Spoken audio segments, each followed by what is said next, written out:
I'm Luna, and I play games on the internet. If you're new here, thanks for stopping by. What? Oh. Is it less doubled now?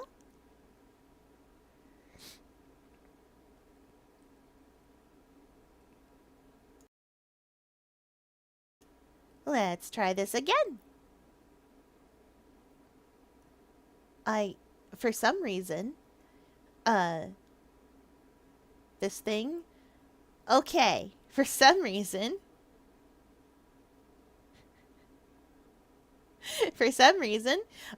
my machine is recognizing me twice. It recognizes my computer mic, but it also recognizes my Razer mic, but those are the same microphone. So I don't know what it's doing. But that's okay, we're playing the game! Yes, Sterling would sound cool with her voice doubled up, and in fact has done that before to scare people.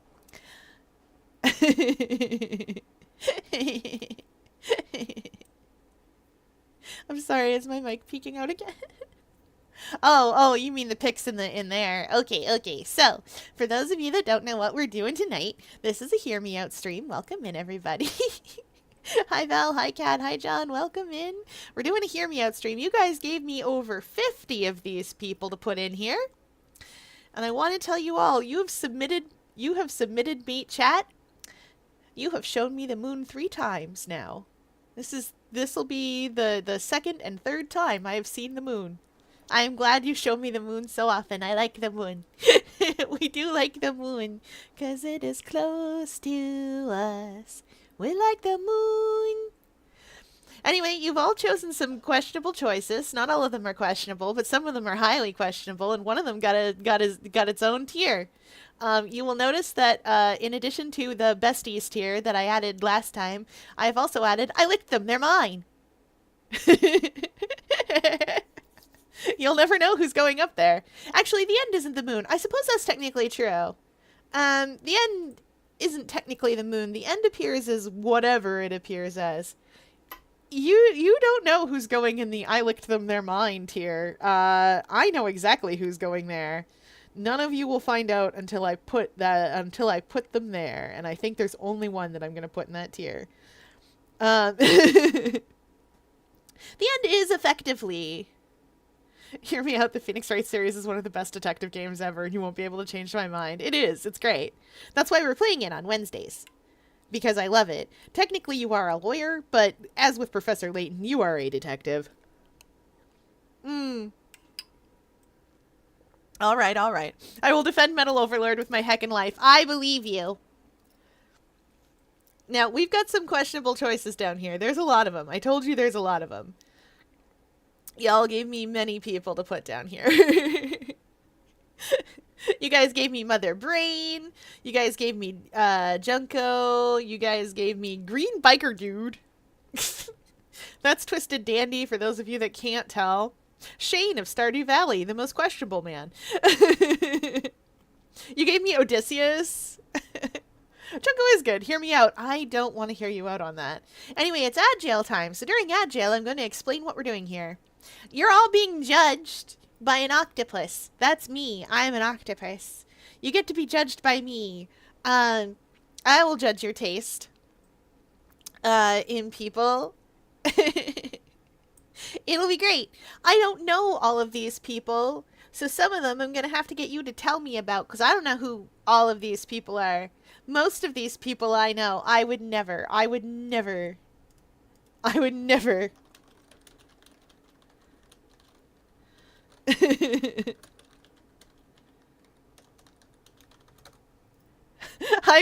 start with y'all in ad jail. I'm not a monster.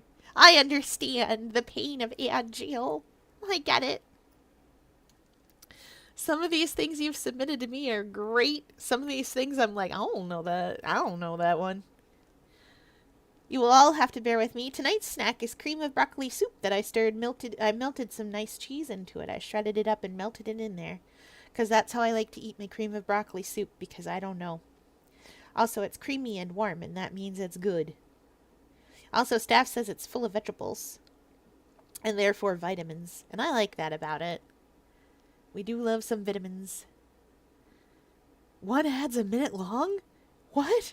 What is this? YouTube? Crazy.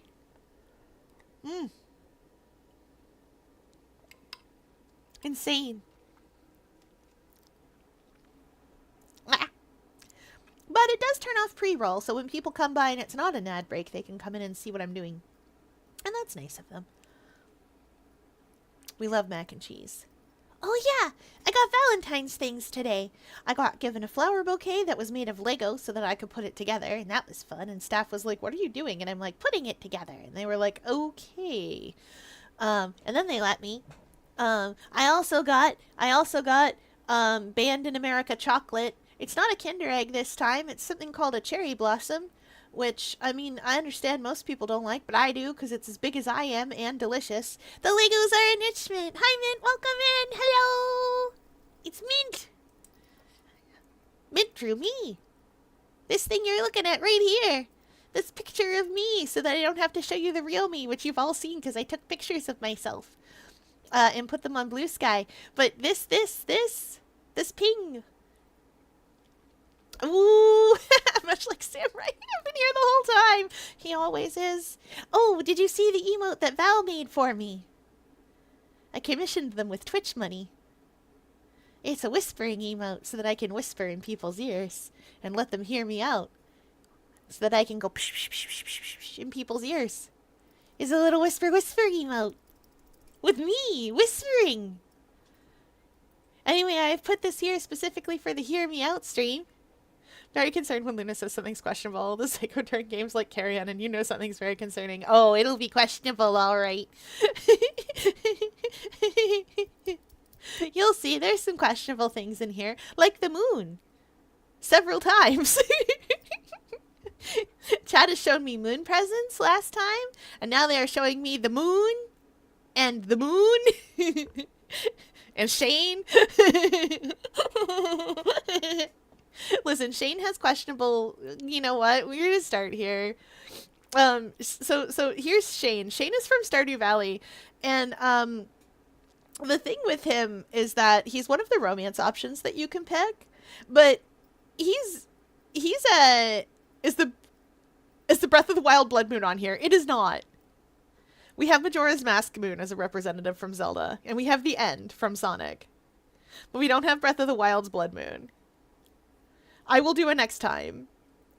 Guys, if this carries on being a good fun thing that is a good fun thing that we do, I will do this again next month and so on every month so that you may submit your Hear Me Outs as unhinged as you would like. You may submit the same Hear Me Outs, but again, I will have forgotten what I answered last time and I will answer differently. Blue hair in Stardew? That's Emily. Anyway, so Shane is incredibly depressed. He has troubles. He has such troubles. One of the events with Shane that you can get to further your relationship with him is he tries to throw himself bodily off of a cliff, and you stop him from doing that thing I said. And it's I'm not sure how to explain. It's raining, it's pouring. He's an alcoholic, he's depressed. And like the thing with him is if you don't complete the romance, he actually sobers up. If you just stay friends, like you stop at that like I think 5th part, he actually just sobers up and becomes like good friends with you and gets to be better and is better. But here's the thing, if you complete the romance, he goes right back to drinking. I don't remember why. And yeah, you absolutely prevent him from committing suicide. We can just say that here. I don't have sponsors. I don't have ads. We can just say that. I mean, I do have ads, but, like, not like that. You know what I mean? I don't have sponsors. I need to keep happy. The farmer's just a terrible partner. No, I think Shane has problems. So here's the thing about Shane. I don't care for that. That's too much of a project. Saying Unalive is surrendering to the corporations. I know, right? Like, this man, you guys can have him. He's too much of a project for me. Like he's a little too much. Y'all can fix him all you want. I am not. More for y'all. I cannot fix this man. He's a big nope, lol. I know, right? Like, I'm not one to be like, IRL, this person would be the worst possible person to have to deal with. But at the same time, Stardew Valley is trying to be very grounded in reality, and I'm like, the only thing unrealistic about this is that he sobers up a little bit, like, and tries to get better. That's not entirely true. Plenty of people try to get better. It's just Shane's a whole minute. I wish he was better at things. But it's fine. More for y'all. I don't want to romance him. I don't even want to be best friends with him necessarily. I have other people I would prefer to be best friends with in Stardew Valley. Like Abigail! I hate that I recognize most of these characters. I mean, a lot of you did submit these, you know. SpongeBob, I'm gonna head out meme. I know, right? That's the... time to go. Alright, let's see who else have we got here. Oh boy. Oh no. Let's get Francisca out of here, because I could see her, and she's gonna keep looking at me. Why is Mimi here? I don't know. I don't know anything about Mimi, actually. Chat, who's Mimi? Tell me about Mimi. I don't know the first thing about this lovely little maid. What, is she dangerous? Why, I done been bugged. Oh. Is Mimi dangerous? I would put that whip to good use. Settle down, chat. Is Mimi a danger? I've never played the game that she is in. She is a Paper Mario. Or, more accurately, I think I've played a Paper Mario before, but I did not get very far. Mimi's from Super Paper Mario. She's also a spider. Ooh. What does she look like when she becomes spider? So she's villainy. So she's villainy incarnate.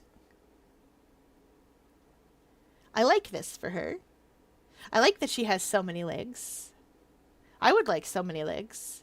I have so many legs, actually. Crumpled paper with thin spider... Ooh. Excuse me a moment. With apologies to Mint.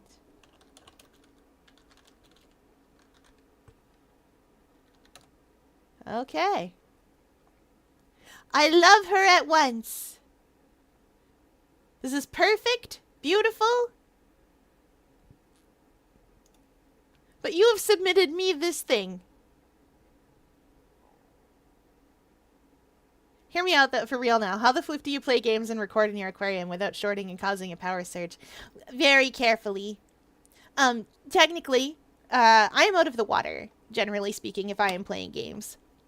Or at least leaning over the edge of my aquarium. Which is why I need to hydrate so often. Alright, Mimi, you can live in the hearing you out. Like, you have submitted me the worst possible version of her, but she can live in there. Excuse me. Does she do this by puppet strings? Does she do this by puppet strings? Because she's moving up a tier if she does this by puppet strings. Good. Sold. Done. We did it.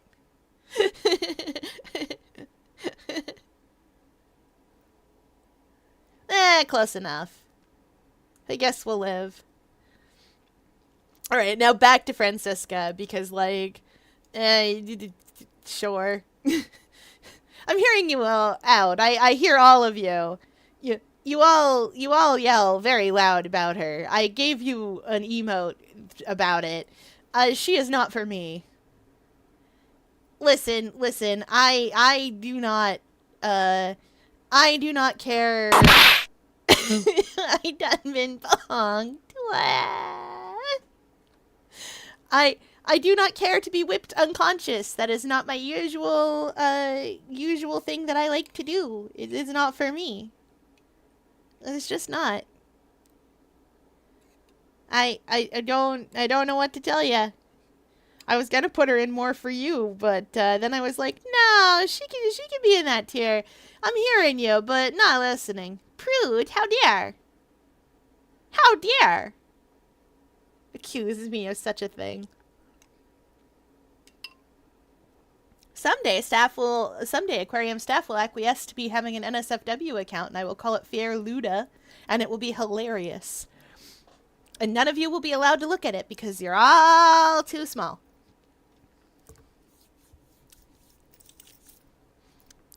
And then you'll see. You'll all see.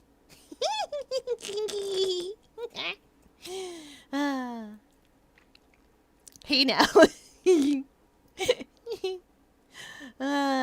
Anyway. Moving on. I don't know if you know this, but I have 8 tentacles, and they're all useful for something. Anyways, speaking of 8 tentacles, Octopusman. Hey now, you're a rock star. Get your game on, go play. Anyway, Azul, with all his 8 tentacles, his overblot form specifically y'all gave me. Give me a second, I'll show you what it looks like, because that picture didn't come out good.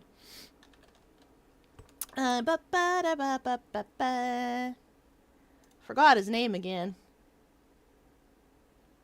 Anyway, I think he looks neat. Look at that.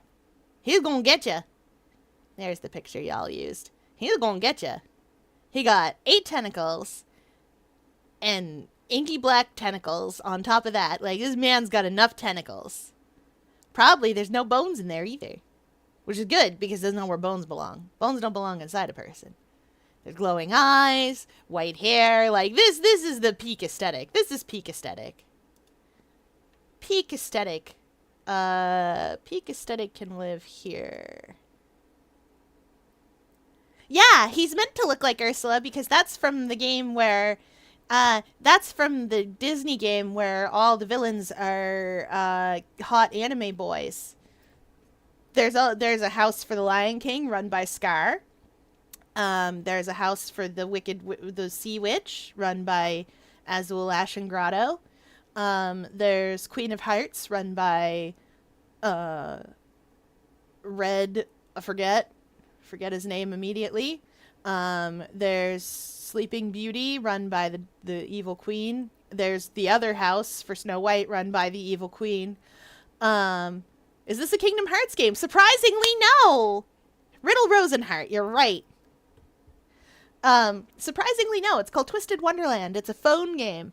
I played a little bit of it and didn't like it because as the main character, I didn't get cool superpowers, and I wanted to pick cool super magical powers. Was very upset. Riddle Rose Hearts. Yeah, you're right. Pomfier is the one run by the evil queen of Snow White fame. Um, what about Chibi from Sucker for Love, though? Oh, we love Sucker for Love. I'm going to play that at some point for y'all. I should have played that today, probably. Pomfior? Oh, well, fair enough. I should have played that for you today, but I wanted to do a Hear Me Out stream more. I have Sucker for Love, and it's great. Anyway, so many tentacles, so big, can live here now. Okay, who else have we got? Might as well get one of the moons out of the way. We'll start with the end. The end is not necessarily technically the moon. The end is not necessarily technically the moon. It just appears as spooky, I guess. Generally spooky and scary. Someone needs to explain the end to me, because chat needs to explain, because that's as far as I understood with the moon that you have submitted this moon. Chat often submits the moon, and I like that. Because it's the moon. Y'all.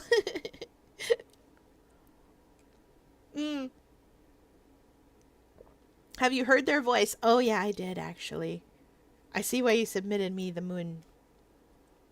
Excuse me a moment. I'm hearing you out, but also this is the moon. It's a bit big.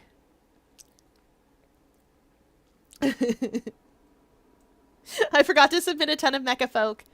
Well, we'll have to do this next month, and you can submit a ton of mecha folk. Every time you keep saying there's different moons, all I keep thinking is you're talking about different phases of the moon. I mean, technically, there is a different phase of the moon. It's angry. Sorry, I think this moon is more smad. He does cry a tear. So I don't think he's so much mad as angry as he is frustrated. Smad, if you will. Hear me out, robot version.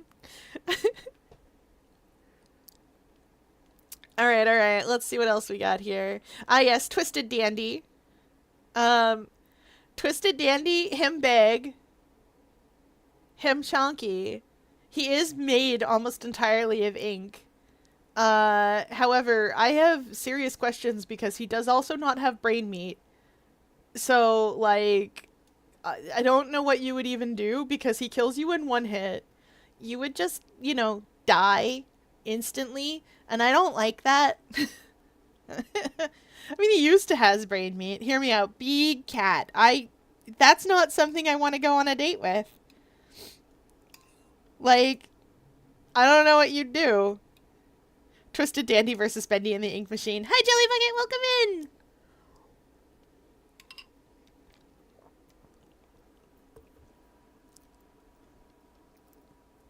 I'm hearing people out.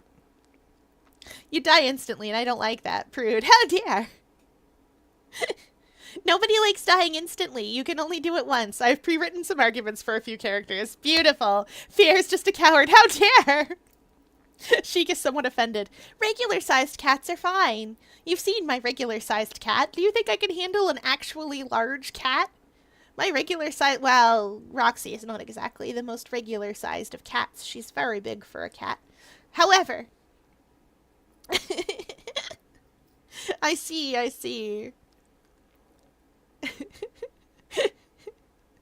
Let's see, who else have we got hiding in here?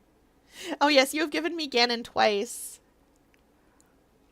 Spooky Ghost Ganon is another question of what would you even do, though? He's spooky and ghost. He's so spooky and ghost. Did you know the song Hallelujah is based on the Bible story? I mean, I'm familiar with many of those. That's one of the rare ones where I actually do know the biblical references. But I mean, also the Rufus Wainwright version is the one that I care about, so that is absolutely not. Phantom Ganon just runs from painting to painting anyways. Imagine a fluffy ghost hug from a pig Ganon. I don't know if ghost hugs are fluffy. But he's Cloud, and clouds are fluffy. But aren't clouds also... Well, you know what? I don't care if clouds are wet. I still question what I would even do. Also, I'm very small. I would get lost in there. How would I say buoyant? CJ from regular show. Fair enough. Peak cloud character. Who else have we got? Oh, yes, the horse from Death Road to Canada. Besties. I have no explanation for this. That's just what I have decided. I feel it in my heart. I have several hearts, but I feel it in at least one of them. I feel it in my heart. Besties. He's coming to Canada. He can come to Canada. We're cool here. We don't suck here. I'm glad I put Colress Pokemon. I thought I had forgotten. I'm glad you put Colress Pokemon too. Have you heard his theme? I love his battle theme. Yes, of course you can come to Canada. You just have to get good grades. Or seek refugee status. Our borders are currently open to refugees. From the U.S. specifically. So, you may seek refugee status here. That's a thing. If you need to. It's hard. I would suggest getting someone to help you do that who knows how to law. But that does exist.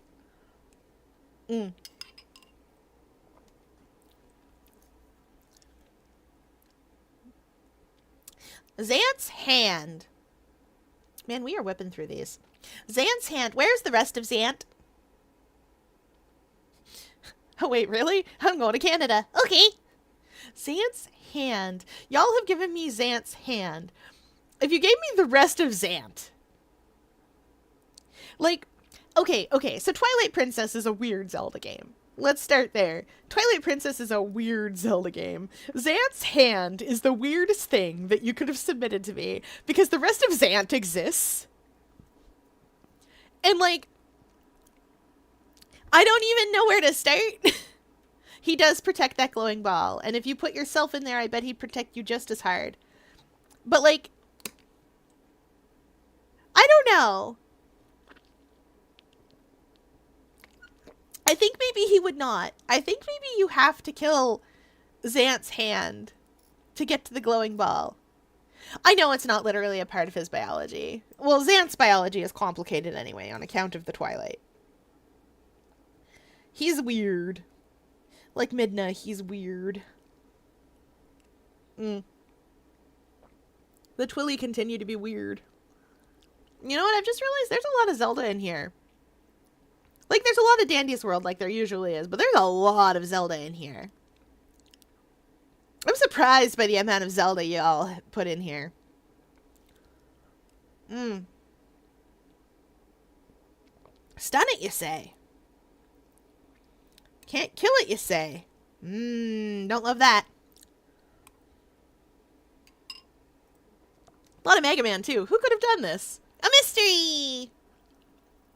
Immortal Protector to hold me while I fly around. Can I control the flight path? I must know if I can control the flight path.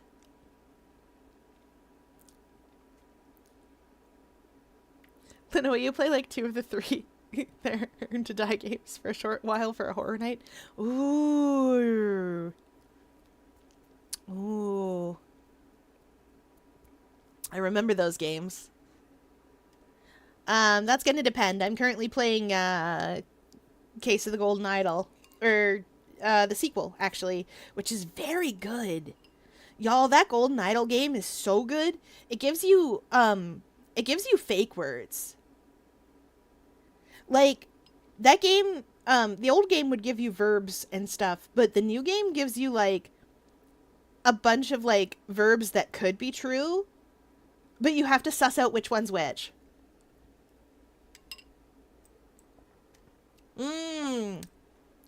But that's a lot of work. Putting the shiny ball on a fishing rod. That's a lot of work. No, I think you guys can have Xant's hand. You are welcome to it. Okay, y'all are gonna have to explain this one from Pressure. I wrote down the name of this one from Pressure and then forgot the name of this one from Pressure. Guardian of the something.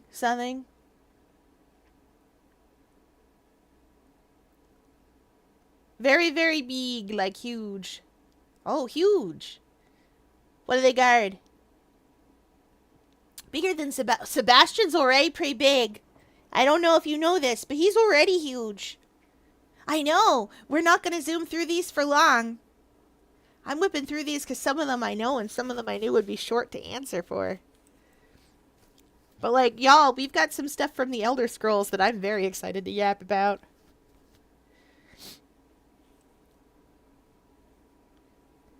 They're a big angel thing. Ooh, we love a big angel thing.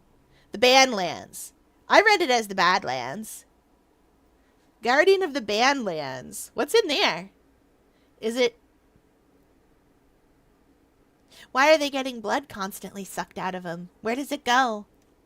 Do they get it back? Do they get yours? Do they want to steal yours? Is that what they're about?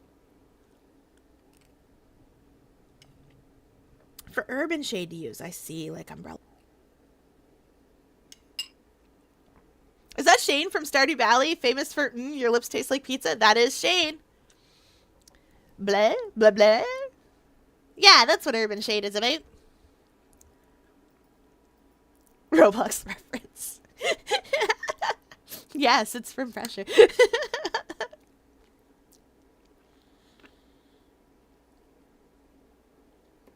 Love it.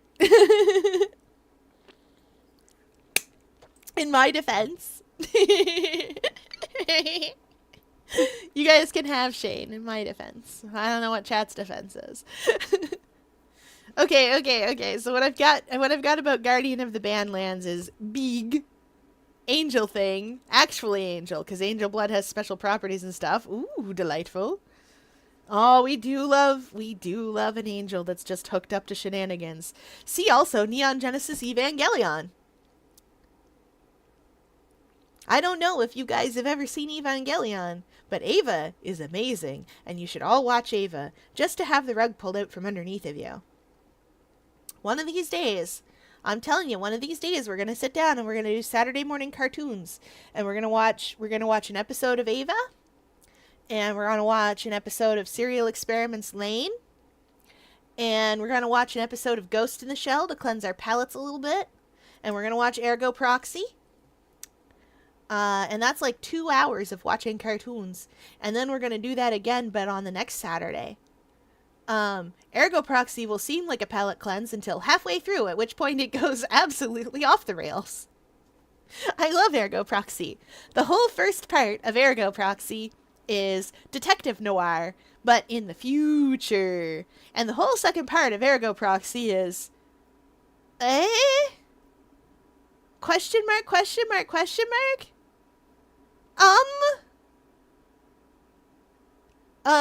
What? And for your next question, tell us the name of this song. And then it plays the intro sequence. And I love that. Oh, Nickelback. I can't hear the song Photograph without hearing the meme, look at this graph. And that's all I can hear. Pretty sure you just need to watch all of Ava in one sitting. That's true. I feel like watching it outside of one sitting, like watching it episodically, you're like, I think it hits funnier. Better, I don't know, but funnier. Ava's another one like Ergo Proxy that starts out and you think you know where it's going. You think you're following along. And then it's like, see ya! Congratulations! And that's Ava.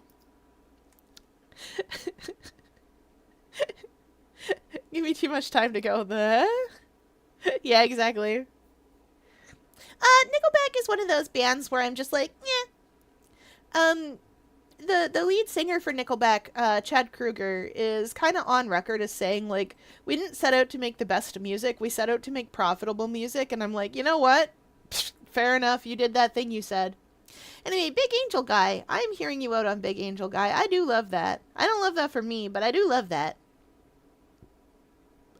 Theory of a Nickel Creed? Theory of a Dead Man. I still can't get past Lips of an Angel because I hate that song. And like the whole song is, wow, I wish I could cheat on my girlfriend. You make it really hard not to cheat on my girlfriend. And I'm like, dude, I don't know how to tell you this, but the fact that you want to cheat on your girlfriend in the first place means you need to have a serious talk with your girlfriend about this. Like, you need to tell her. You need to be like, wow, I'm having serious... Like, you need to think about what you're not getting out of that relationship, my man. Like, you need to make some considerations. Maybe work on you a little bit. Like, that song is wild. I keep forgetting those songs are in there. It's an awful pickup line. Oh, no.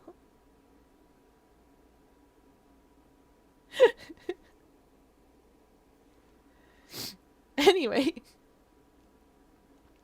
Who else have we got down here? Also, I know 0 things about the Henry Stickman series, so I do not know who this man is.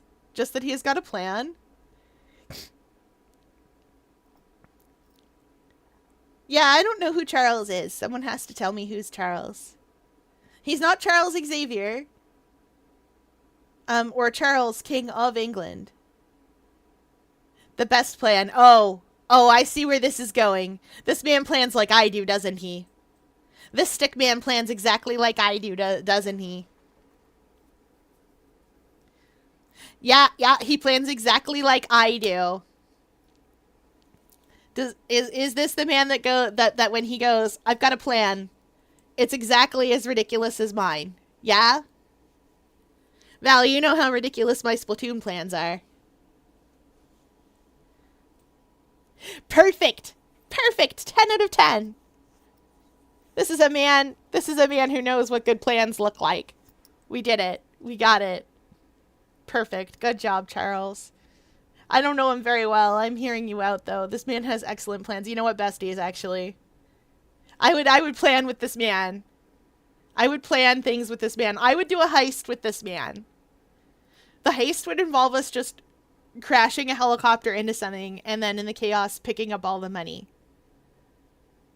Like, I don't want to be romantically entangled with a man who crashes helicopters regularly, but I am fine to be in... But like, look, this would be amazing. We could do this. We could make this work. Best buds.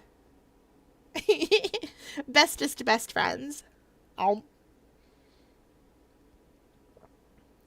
I would know most of them are fails because I've 100% of the Henry Stickmin collection. You know what? You shouldn't be ashamed of that. Henry Stickmin is a great game. I just have never played it. Yeah, you gotta have the big money if you're gonna crash helicopters. And you practically have to be hero. Gundam Wing hero. And resurrect yourself regularly. New types are real, and Gundam Wing can't tell me they're not. Fight me, Gundam Wing writers.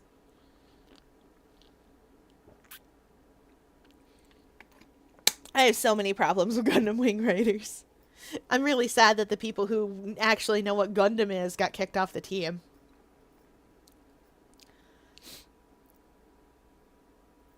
Distraction dance. I love that. I love that at once. Okay, I have so many questions about why Wii Balance Board is in here. Why is the Wii Fit Balance Board here and not like one of the Wii Fit trainers? Why is the balance board here? Someone, make your case, chat. Make your case. Explain why the balance board is here and not one of the Wii Fit trainers. No. Yeah, no, it's right here. I don't know, nor do I care. I think it's funny. Balance board deserves love too. Oh, that's fair. But what would we do? Balance board does look somewhat flexible for a balance board, actually. Kind of got them wiggles, you know? Them wiggles like what I got. It's supportive, it helps you work out, and it's friendly. These are all true facts.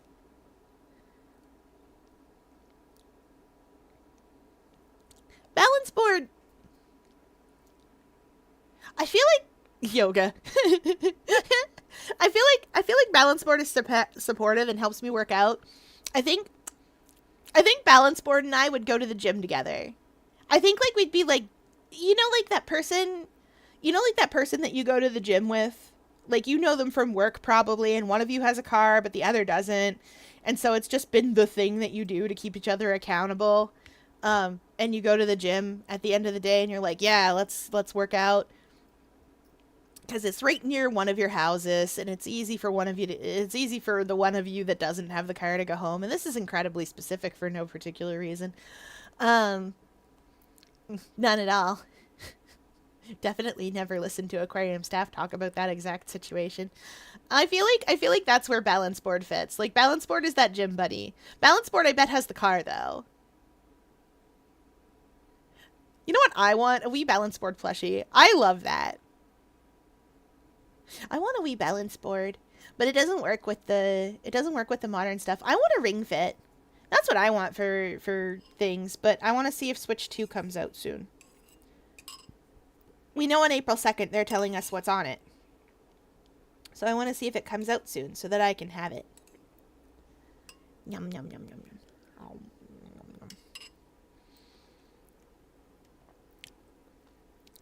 Ooh, a pillow out of anything. Ooh, balance board has a skateboard. Oh, that would make those snowboarding games from the 90s so much more hilarious. I'm gonna eat the Switch 2. It ain't real. It might be. April 2nd, they're gonna tell us some of the games that are on it. I hope Splatoon 4 is on it. Then I will have to get playing Splatoon 4 again. Or Splatoon at all. Oh, boy. I remember moon boots. They were like little trampolines. I have a second copy of Ring Fit I can mail you, but I don't have the ring itself. I'm going to track down the ring itself. The Switch 2 isn't real. I can't believe you fell for those rumors. Oh, but they were so detailed. And Nintendo said it was real this time. What if it is real? What will we play on it? I would like to play a Zelda on it. Is Minecraft 2 real? I don't know. Minecraft 1 isn't even real. I never played it. It can't exist. Why would you ever believe Nintendo about anything? One time they told me there was no such thing as a Nintendo, and that was a weird thing. I want a Splatoon life simulator, like Animal Crossing in the Splatoon world. Oh, that would be fun.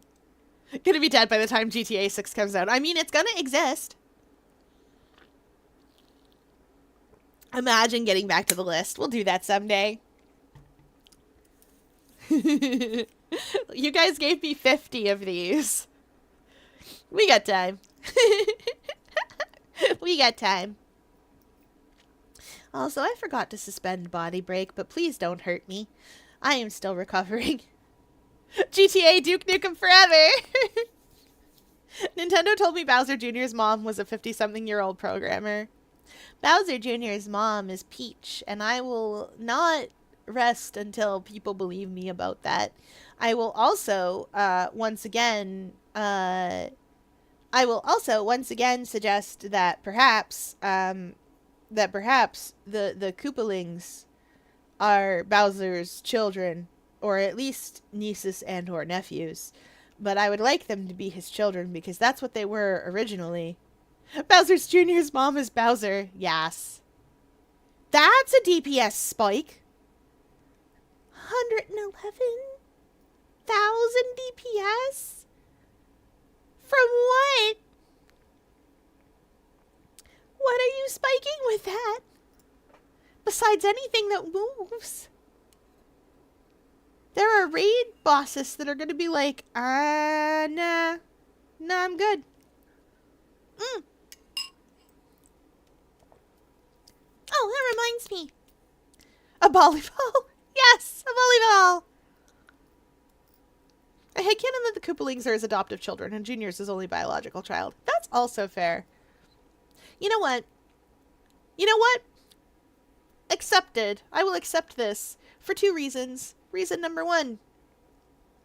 The Koopalings do work very hard to help out, and he did give them cars. Welcome in, Darth on me! We're doing hear me outs. I got distracted, and I'm gonna continue being distracted. Reason number 2, for the Koopalings being Bowser's adoptive children, if they're not his biological children, is that we never see anybody else, any other adult, Bowser. Do you suppose that at some point the Mushroom Kingdom went on a purge? Because it's starting to feel that way. And, like, this is just what's left? Because it's starting to feel that way. Like, I feel like maybe he might be in the right for organizing a whole army and kidnapping Peach, perhaps? What about the Blue Bowser? Ooh. The Koopalings are adults. They're adults. They weren't adults in the 3. Bowser's the queen. The Hive Queen, of course. Of the Koopa Swarm. Oh yeah, they call him King Dad. Yeah, exactly. Bowser Best Queen. We have that. That's Bowsette. Kemi and Kamek are adult Koopas. Well, yeah, but that's different, right? That's not the same as whatever the heck Bowser is. He is the King Koopa, I suppose. Oh, is that like a Salmonid King, then?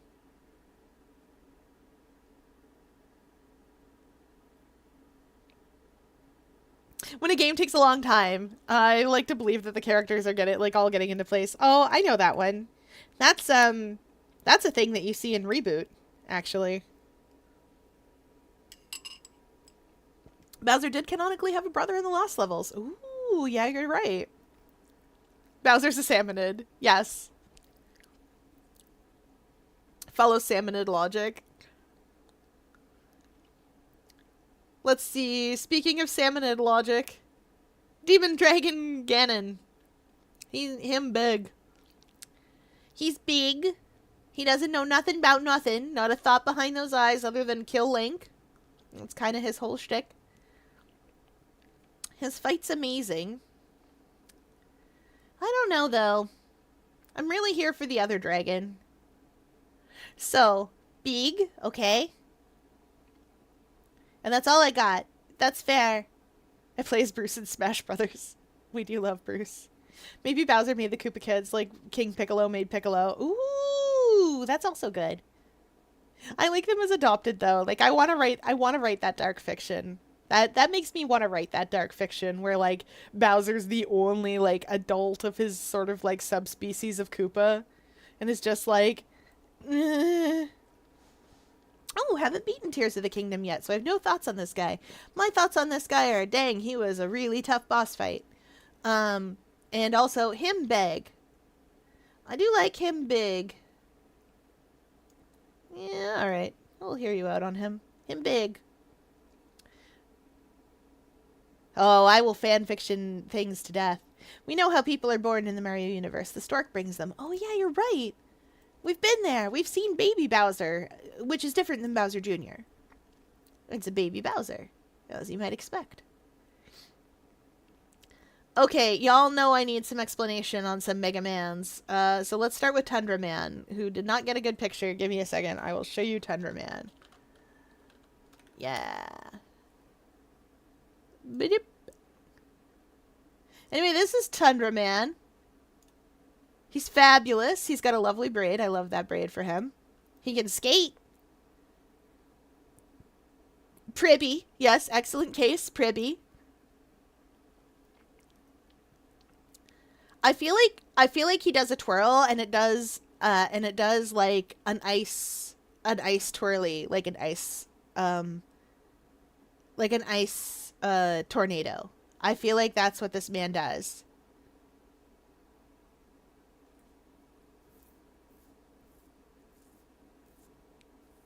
Yes, Pribby is the joke. The joke is, hi, Pribby, hi. That's the joke. I love cold hugs. Ooh, cold hugs. Listen to his theme. Very well. I bet it's good. I bet YouTube gets me about it. Tundra Man theme. You guys are all gonna have to hear this too. 11 minutes? Okay. Come on now. Let me hear it. Let chat hear it. Whoa, golly.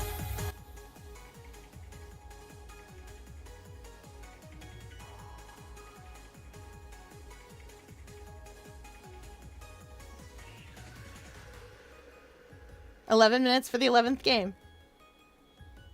Okay, I'm vibing to this one. Do, do, do, do, do, do, do. Yeah, okay. Yeah, alright. Yeah, this sounds like... Why does he look almost exactly like Freeze Man? Truth be told, I don't know any Mega Mans. I started listing off things that a fire can do, and like 3 out of 5 of the things I listed were already Mega Mans. I listed off Burn Man and Flame Man, and ooh, the arranged version has a voice. Oh, hello. All right.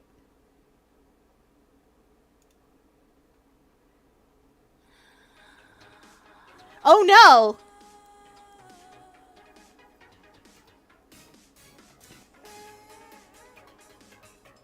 Oh no, Tundra Man!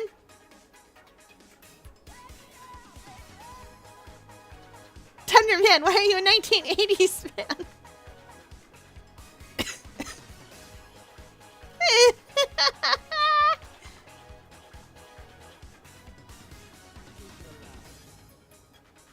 Oh no. Oh, come on, man.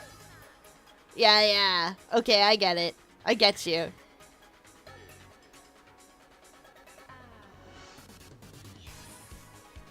This is not the first time I have been convinced by a piece of music. Alright, you can stay here.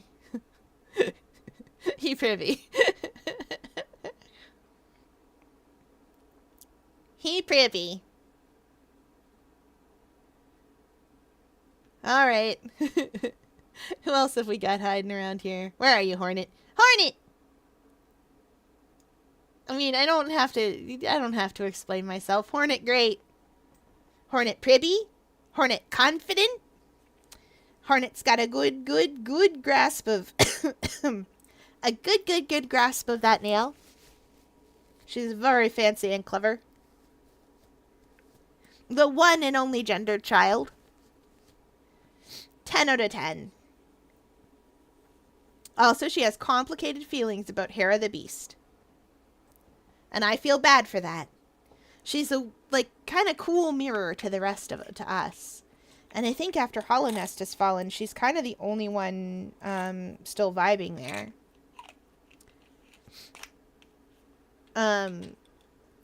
Like, if you get the true ending for Hollow Knight, you do free the Hollow Knight from the corruption. And Hornet is there. Hornet and the Hollow Knight must have known each other at some point. So the Knight is gone back into the void. And you have Hornet and the Hollow Knight, and like that's kind of where it ends. Like, you don't get to see anything after that. You just are gone back into the void. And that's pretty cool. Do I see Beautiful Joe, or am I going crazy? No. There's a lot of people in here, but none of them are Beautiful Joe. No one has yet submitted to me, Joe. Beautiful or otherwise. One moment, chat. I have to swallow a thing.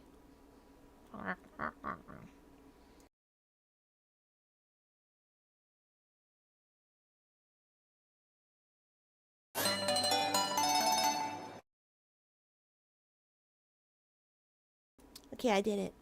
Alright, we hydrate as chat demands.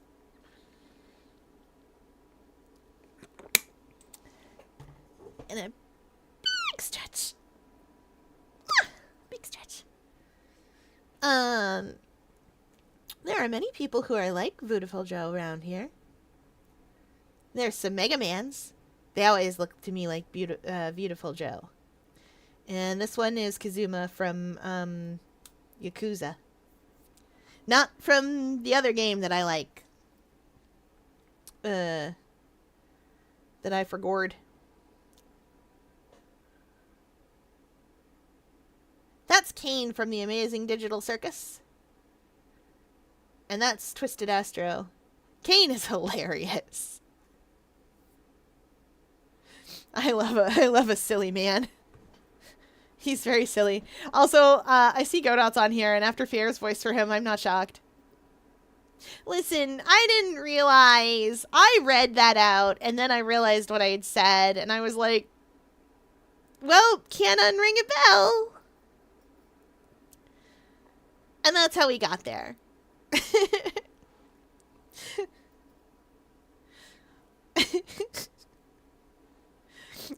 Ring a bell? Ring a bell? Bravely Default reference? Maybe. Okay. Oh, it's the enrichment cat. Yeah, that's literally the only reason I submitted Godot. Amazing. Roxy, do you have things to say? She does. Say him again. Oh. Come on. Come on. Okay. Fine, don't say them again. The cat has spoken. She said many things. I don't have a VR headset. I do have a P.O. box, though, that you can send things to the aquarium to. And a throne. Also, it probably smells like coffee, and that's a good thing. That's true. Alright, let's do the other moon while I'm thinking of it. This is the moon from Majora's Mask. Him's big. A moon. Also can eat you, because he has a mouth. You go inside of him to solve the game's problems. And a VR headset's too big for Fierre. That's true. Like the moon. He's too big. That said, Inside of the Moon reminds me of a different game. It's a much older game, and it's very, very hard. I don't know how to explain it. The problem is that there's a pandemic going around, and it's not called pandemic, but it's called something like that.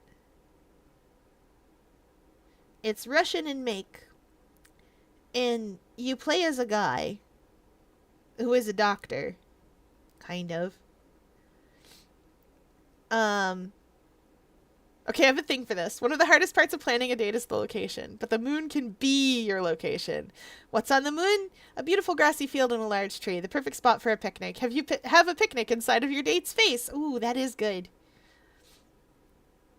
And it does remind me of...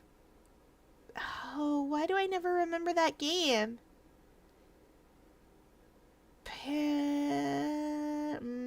It's not Pandemic. It's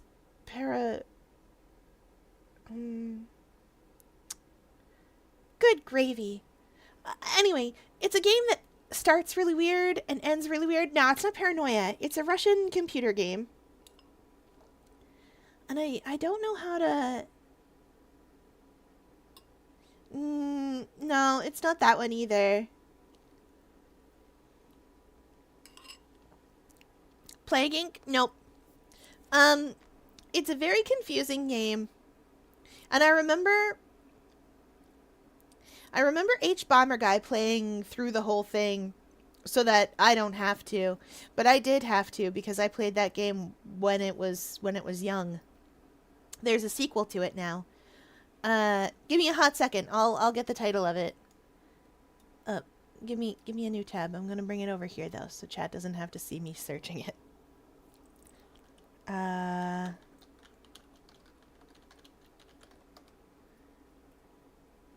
Pathologic. That's the one.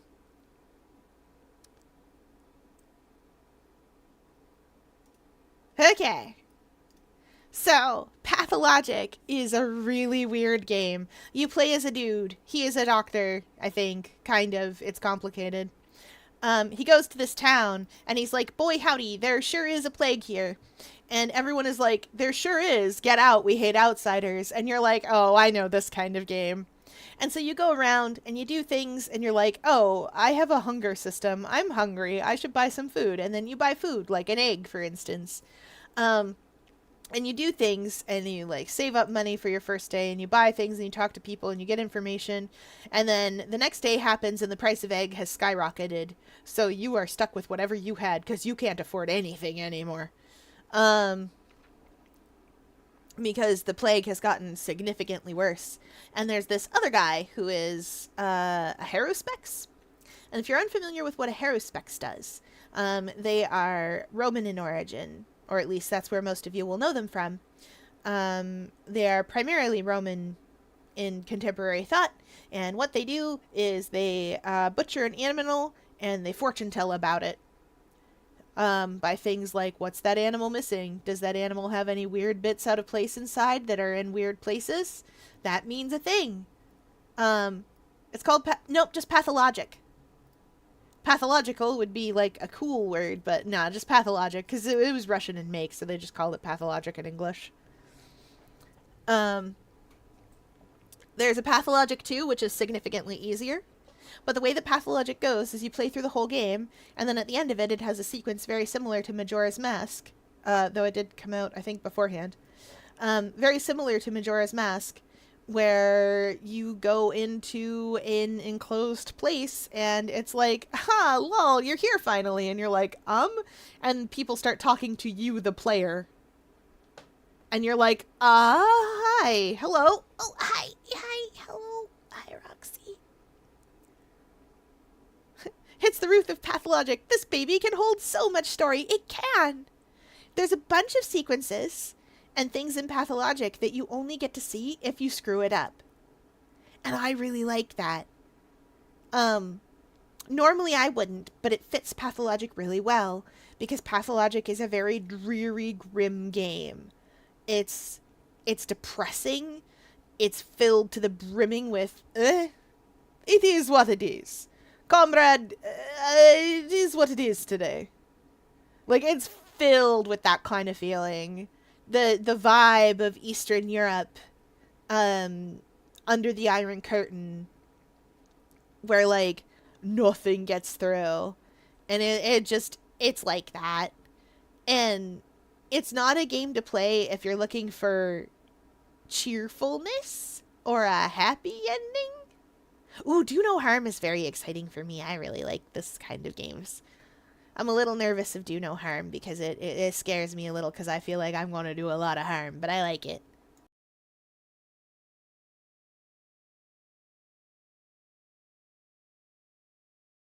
I feel like I'm going to like it a lot.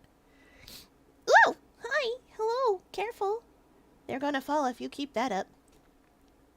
Oh, yeah, right, I was talking about the moon. I am hearing you out on the moon. I am undecided about these moons. They're not like moon presents who can hug me. Moon presents could hug me. Give me lots of hugs.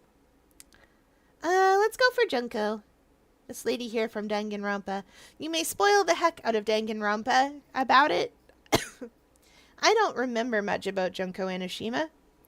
I just remember being annoyed with her, and I don't remember why.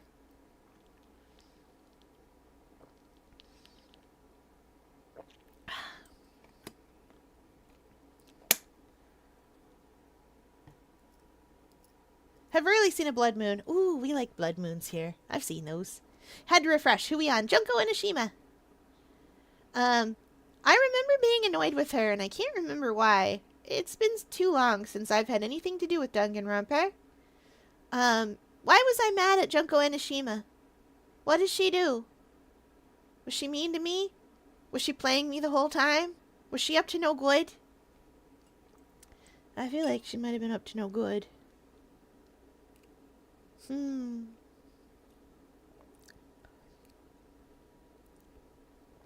yeah, since y'all seem to like doing this, I'm gonna make this a monthly thing, I think. She kinda maybe destroyed the world. Oh. Oh, she's really smart. Oh, one of those. I understand.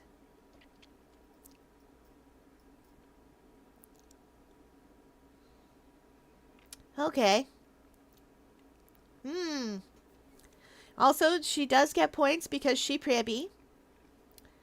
That's how it works. We don't care how many worlds you destroyed. Hmm. That's fair. I feel like I have the same feelings about her as I do about what's her face from Doki Doki. M m m Monica. Yeah.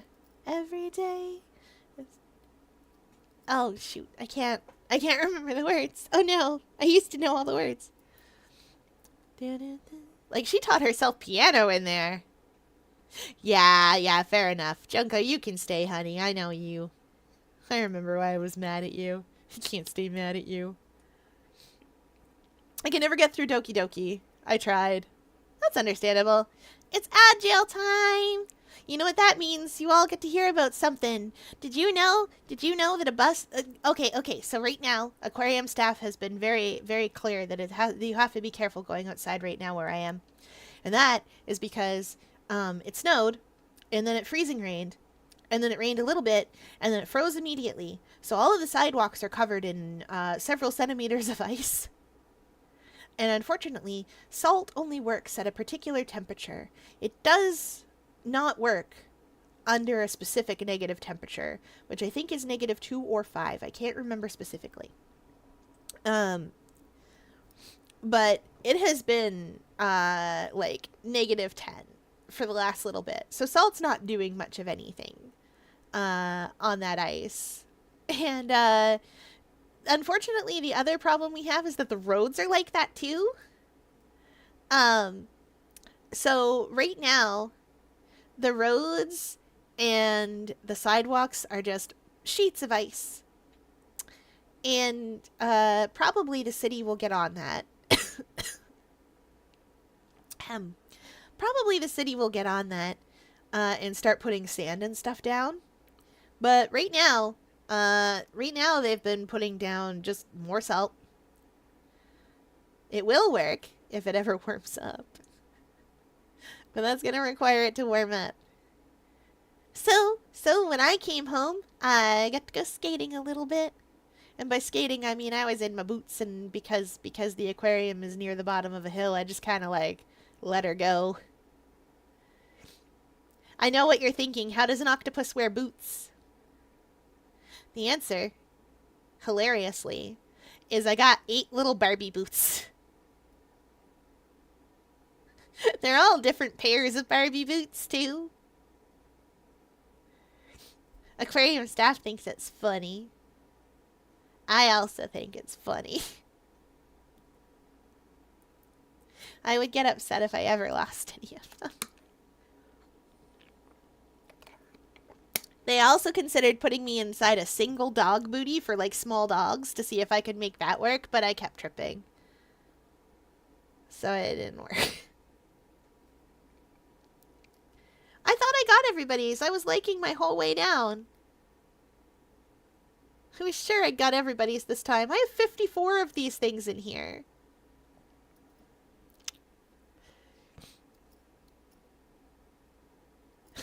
I was sure I had everyone's.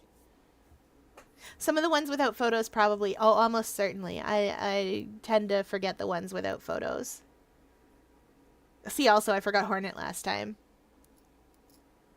Because at least 3 of mine are from Team Egg. Oh, yeah, that would do it. Well, speaking of ones I know Val gave me, Delilah, what's-her-face, from Dandy's World, who's definitely responsible for the ichor. You guys probably have a hard time seeing it, depending on your screen size, but her hand is covered in goop. And her leg is covered in goop. Like, this lady's been up to no good with goop. Delilah Keane. She's up to no goop. Like, she's up to no goop. I don't want, no. None of that. I don't know what she's up to. I don't want to know what she's up to. Nope, nope, nope, nope, nope. Nope, nope, nope. I don't want to know what this lady's up to. She's up to bad news, is what she's up to. She's a goop. Up to goopening. She's covered in ichor. Yeah, I know she's an evil science lady. She's an evil scienceman, but I think she might be like too evil a scienceman. Too spooky and evil a scienceman. Now let's get ourselves some cookies. Coward. No! She's a bad scienceman. She would do bad scienceman things. Not like good sciencemen. There are plenty of good sciencemen.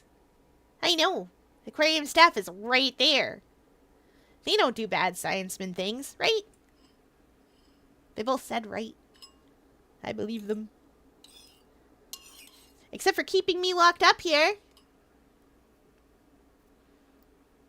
Listen, you were literally outside today. Yeah, I know. Doing work. I know you let me go home early because it was a holiday.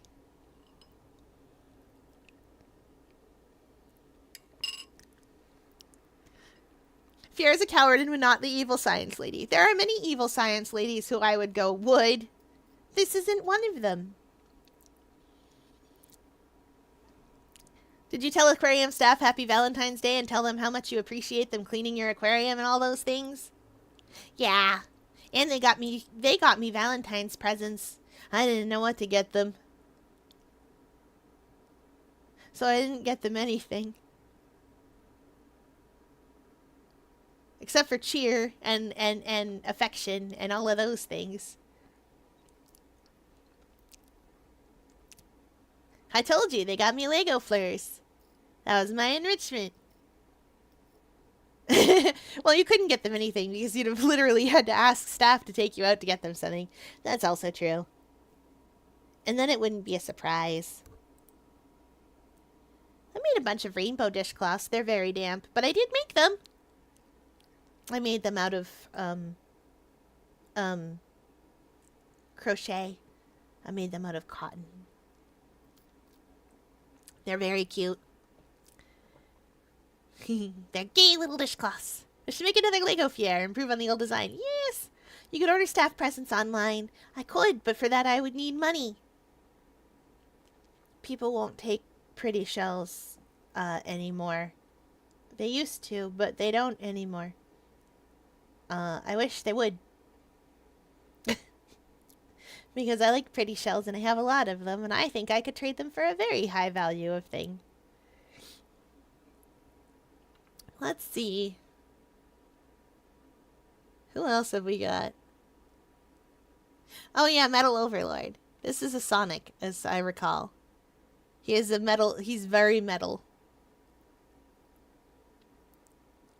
Yeah, they don't barter for things anymore. And that's sad. Okay, tell me all about Metal Overlord. Give me the explanation. Him big? This is a good point.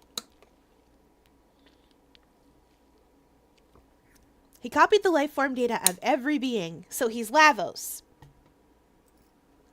Think of all the things he knows. Oh, that's a lot of things. So he's Lavos. You guys have never yet submitted me Lavos. But I am, him big and metal. I did like Metal Slay the Princess Lady, and she didn't even copy every life form. But would he chop me up into tiny little pieces and consume me? Probably not. He is a robot. Probably not consuming. Ooh, it took Supersonic, Super Knuckles, and Super Tails to defeat. Or one Shadow. I'm glad one Shadow is equal to, to Supersonic, Knuckles, and Tails. Oh, that's big. Him's big. Yep, him's big. Alright, let's get a cookie. One of these cookies is not like the other. One of these cookies is usually not a villain. Alright, Pure Vanilla Cookie, let's go. So Pure Vanilla Cookie is a healer. I know this because I used Pure Vanilla Cookie back when he was meta as a healer. I have played this game. Pure Vanilla Cookie is a healer. He is your standard sort of like things are a little different now, but up until the point I was playing, he was your standard sort of goody two shoes, like kind and just ruler of a kind and just land. And you roll up and you're like, dude, what happened? And yeah, like he's so good that even the villains are just like, dang, that is a good dude. Like his arc right now is against Shadow Milk because Pure Vanilla Cookie is supposed to be the embodiment of sort of truth and all that stuff that good truth embodies. See, also, he's got a literal eyeball in his stick. Like, he's supposed to be the light of truth and all that stuff. Shadow Milk Cookie is the deception cookie, the opposite cookie. That's all like, woo, I'm deceit and lies and like deception, disgrace, evil as plain as the scar on his face, etc. Shadow Milk is that guy. And like this is someone who would at least in part try to befriend the Joker. Be like, dude, you've had a rough time. That doesn't work generally speaking, but like that's what Pure Vanilla's about. And TBH, I'm pretty sure at the end of this arc what we're going to see is Shadow Milk be like, ho ho ho, I'm a silly little guy. And Pure Vanilla come out of this being like, we've all learned a lesson here. And that lesson is even stronger friendship. I disappeared for 5 seconds. What? I'm talking about Pure Vanilla Cookie, apparently. Alright, good night. But, like, here's the thing about that. I don't want to date Pure Vanilla Cookie.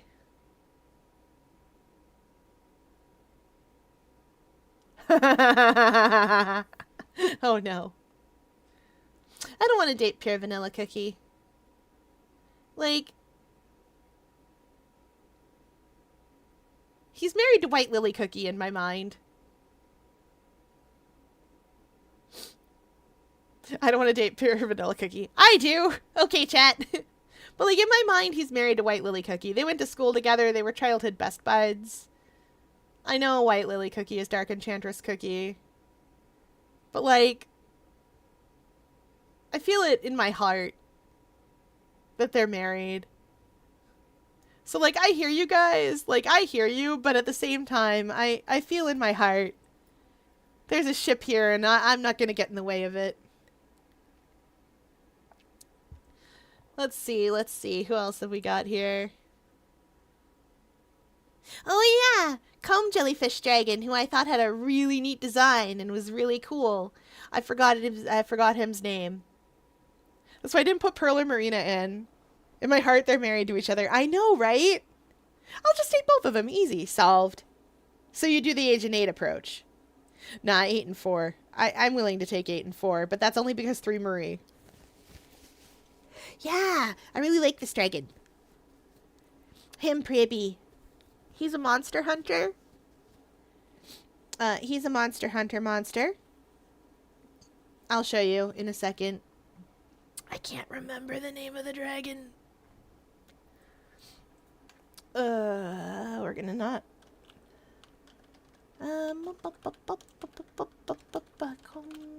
Jelly dragon.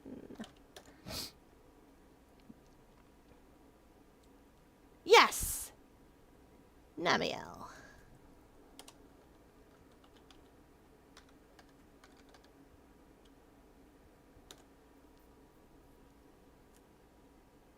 Okay. This is Namiel. This is the one you specifically showed me. But Namiel also sometimes looks like this. This is beast of a creature. is a comb jellyfish, but also a dragon. I know, right? You listen. I understand that comb jellyfish are things that 100% could absolutely prey upon me because reasons. However, that doesn't stop this dragon from being the coolest dragon I've seen in a long time. Look at this thing. I am listening so hard to this dragon. Him's big. This one was a pain to fight. They didn't like my music I was playing. Oh no. Him's big. Him's pretty. Lights up at night. This is all good stuff. I love this dragon. You can stay here. What a good dragon. What a good dragon. Who else have we got? Oh yeah, you're, no, let's get you from Fairy Tale next, because I don't know you. Do not the dragon fear. Why not? Dragon Pribby. Not a Guild Wars 2 dragon, so I don't care. Someone's got to explain Loki from Fairy Tale, because I don't know this man. I don't know him. Never met him before in my life. Oh, Loki. Jelly Bucket, you know who this man is. Oh, he's a playboy with a dark past. Oh, well. This is a good start. We do love that. We love our Batmans. We love our... Well, Batman's not literally that thing. He has his fake persona, but... Sorry, we love our Scarlet Pimpernels. Who is that thing. The first superhero was literally that thing. And he does have a heart of gold, that's true. Super loyal and friendly, but when you say no, he interprets that as ask me again later, which is the main red flag. Ooh, we don't like that. Mm-mm. No does not mean try again later. I will say, what I have seen of Fairy Tale, the series, is not for me. This is a point against him. Because he is from this series. Ask again later is not how we interpret no. When someone says no, it's no. You all can have that. Y'all can have that one. I don't want him.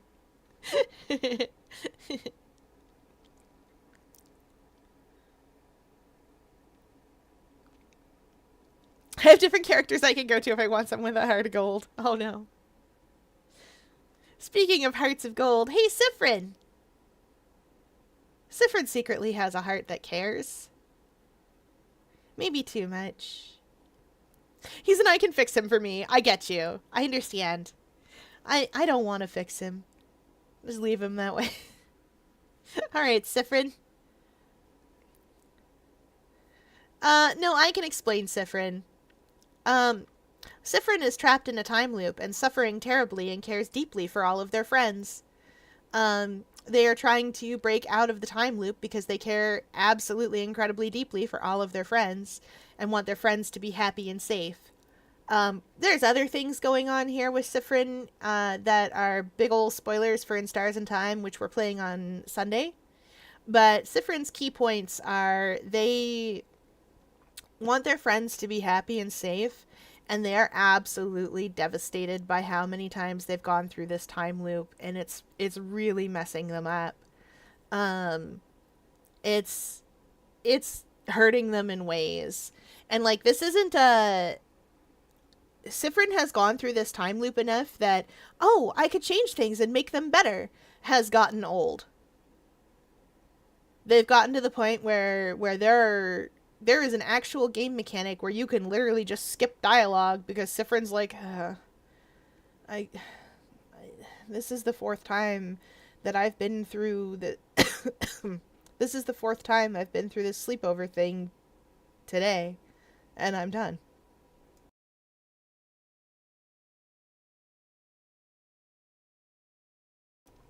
He's not quite Flowy Undertale. Flowy has a very different reaction Although there is a character in that game that I would peg as being kind of flowy. It's not Cyphren. Kinda. Yeah, there's another character called Loop who I would peg as having a very flowy style, because Loop starts out very helpful and friendly and cheerful, and there's a secret boss fight that you can access. Which isn't so much a secret as if you do certain things in the game, if you make certain choices, you will get to that boss fight. We're gonna make those choices! Anyway, I'm hearing you out on Cyphren. I don't know how I feel yet, but I'm hearing you out on this sad little sad bean. They're a sad little sad bean, but they love their friends. I also feel like Loop's another one, or Loop, goodness gracious. Val, you've shipped Loop and Cyphren too many times for me to, like, function. Anyway, I also feel like Cyphren has at least one ship in the game, so I'm curious to see how that goes. Oh yeah, speaking of at least one ship in the game, GLaDOS! My beloved! GLaDOS is great. We love GLaDOS. GLaDOS loves science. This was a triumph. I'm making a note here. Huge success. It's hard to overstate my satisfaction. Aperture science. We do what we must because we can. For the good of all of us, except the ones who are dead. Now there's no sense crying over every mistake. You just keep on trying till you run out of cake. And the science gets done and you make a neat gun for the people who are still alive. We love GLaDOS here. I love her slow clap processor. I love that she tests us so. I love that she cares about us sort of in a weird way. I love that she has this bizarre like situationship with Shell where you're like, are we an item? Or what? And it's so confusing, and I love that for her. And if y'all haven't heard the end theme to Portal 2, the end theme to Portal 2 is amazing. Now I only want you gone. It's a song about how she wanted Shell dead so bad, but now she's just like, I'm tired of this. Get out. I don't need you. I don't need anyone.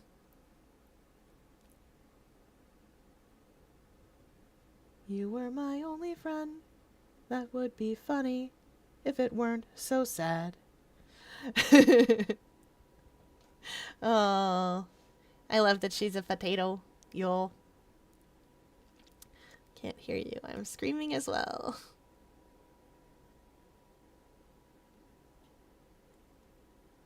I'm screaming too. It's GLaDOS.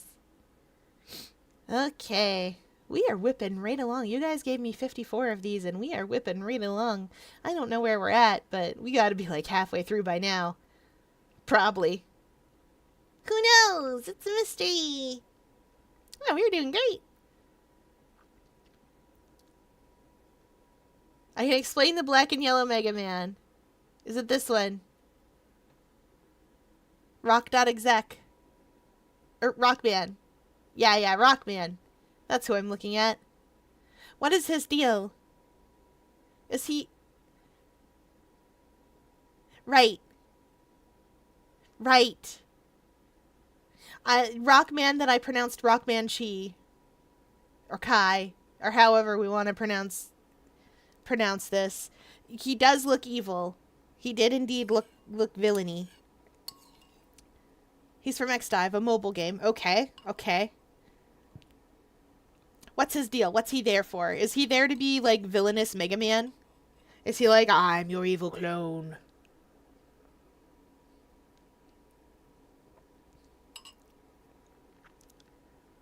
Look at the man and tell me he doesn't wear makeup. Good point. Wait, what's his name? It was Rockman Chi or something. We're gonna search him out.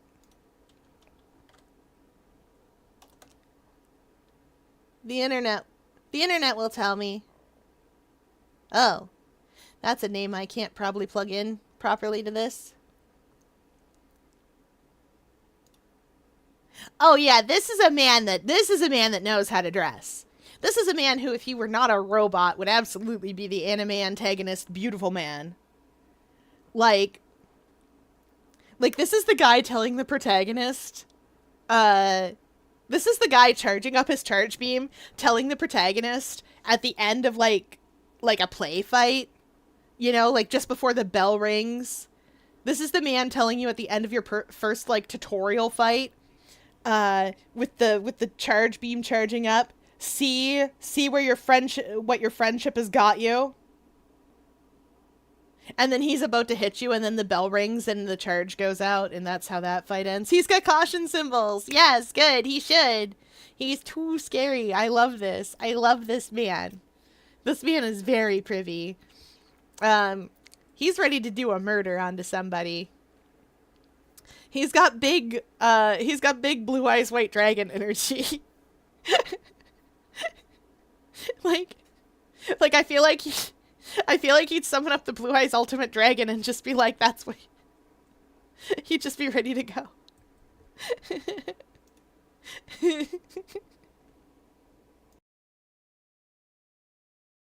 He definitely would. Where did you go? There you are. Yeah, you can stay here. I know a lot of them end up and can't hear you. I'm screaming too. I'm sorry, fam. I'm not actually sorry. I'm very bad at this.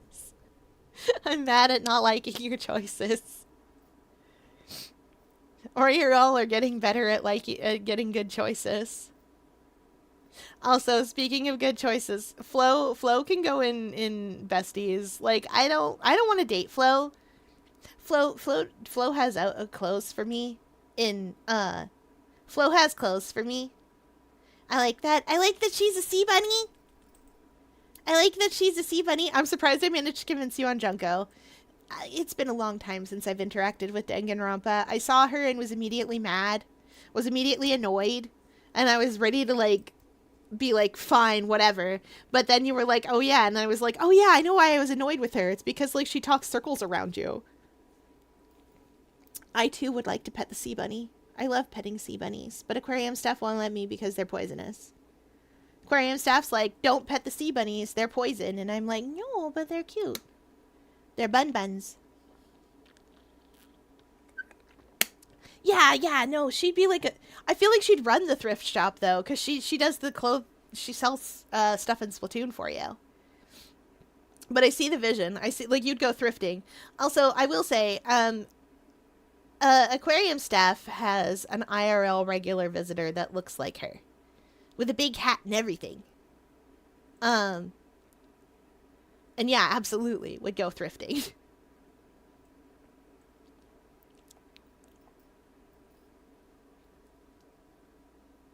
I will tell you details later.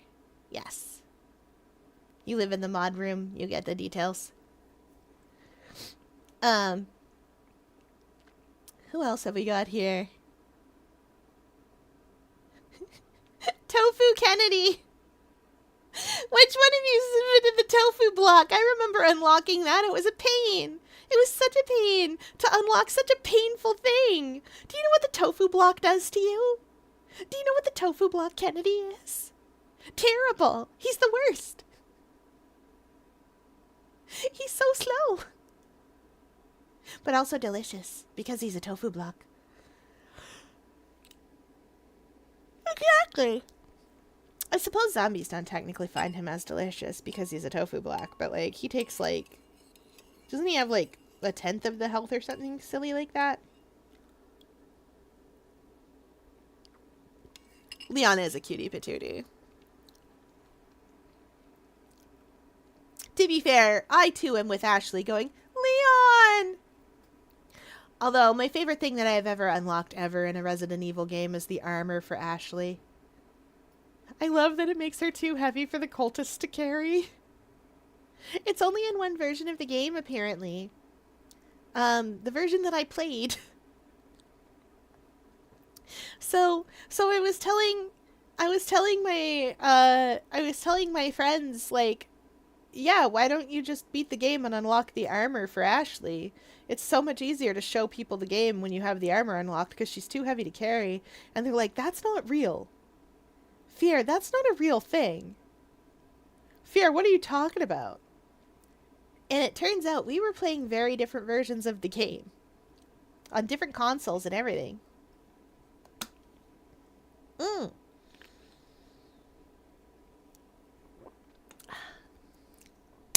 Yeah.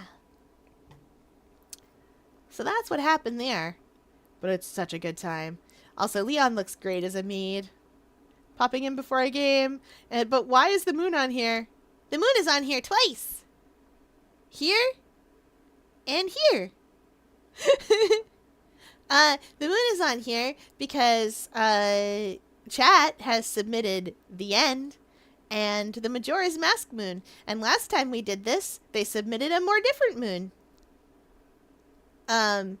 They submitted moon presents. Because of course they did. Why wouldn't they? The end isn't the moon. That's true.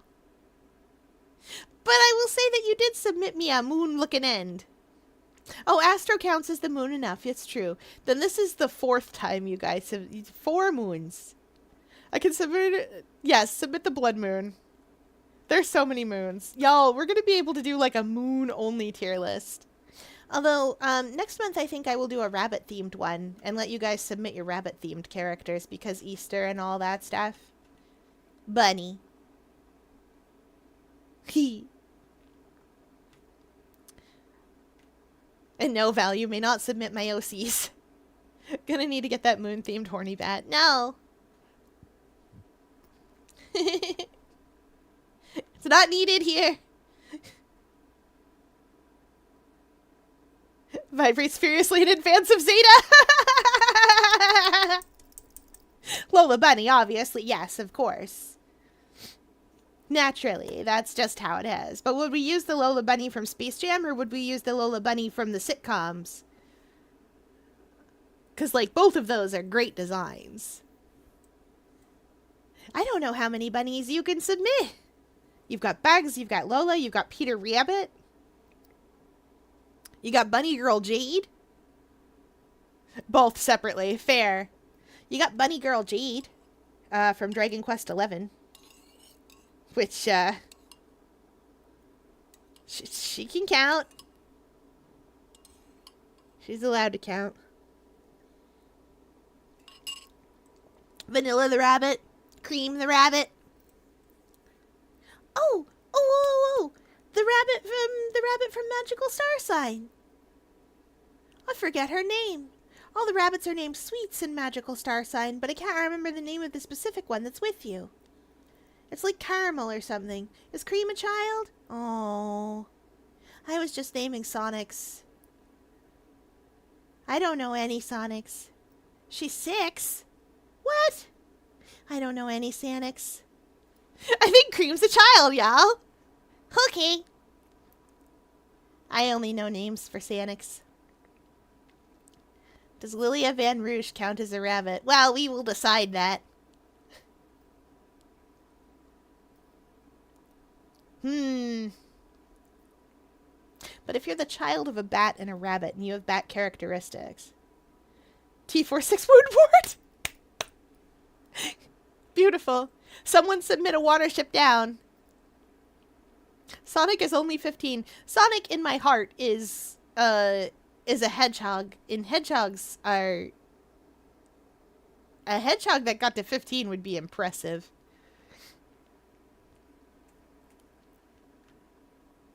Where was I? Oh yes, rating the moon. Twisted Astro. Twisted Astro's not okay. He thinks everyone needs a nap, though. He's not well. But I do need nappies. He does have double the hands. Oh, every mobile suit armor in advance of Zeta is just named after something in Watership Down. Good. Weird fact, Cream's mom is canonically dating Vector the crocodile. Wild. Is Vector the skateboarding crocodile, or am I thinking of a bird? I am thinking of a green skateboarding Sonic thing, and I don't know if it's a crocodile or a bird anymore. It's true, he's not completely covered in ichor, but he doesn't seem well. I'm thinking of Jet, you're right, and Jet is a bird. Jet the hawk. Then who's Vector the crocodile? Oh, I don't know any Sonics anymore. Excuse me. Chat, you have to see me do this. Okay. Oh, that guy. I know that guy. I do want you all to know that this is Vector the crocodile, and I should like to show you all Jet the hawk, and I want you to understand why it was that I got these two confused. I feel like I can't be held responsible for confusing them. He's a detective. Beautiful. Vector wants to find a computer room. I love that. I only have 6 of them on my mantle since the kits are kind of pricey. I did not just buy another, I swear. Oh, I bet you did. We're just gonna put Astro in the bathtub. Just before. Ooh, hello. Hello. Aquarium Stuff has brought me something nice. You'll never guess what it is. It's cheesecake. Is it strawberry or is it strawberry? I think it might be strawberry.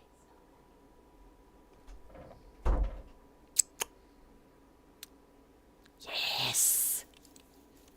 Yes. Cheesecake. We love cheesecake. Oh, it's so tasty.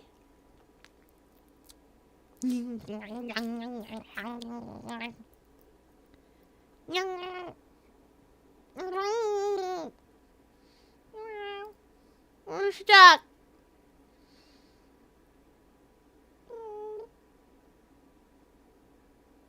Help.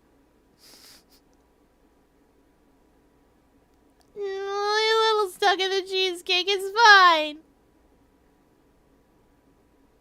Help.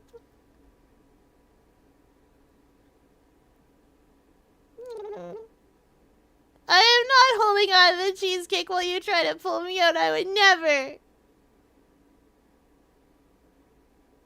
Don't me. Ah! I am no longer stuck in the cheesecake. You should know Steph said that they would cut off my little tentacles if I didn't let go. And I didn't have to let go because I wasn't holding on. I definitely wasn't holding on to the cheesecake while you tried to pull me off of the cheesecake. It definitely wasn't. That's not what I mean.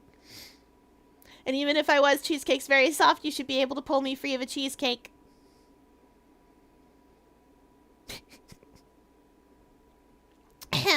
I mean, hi chat.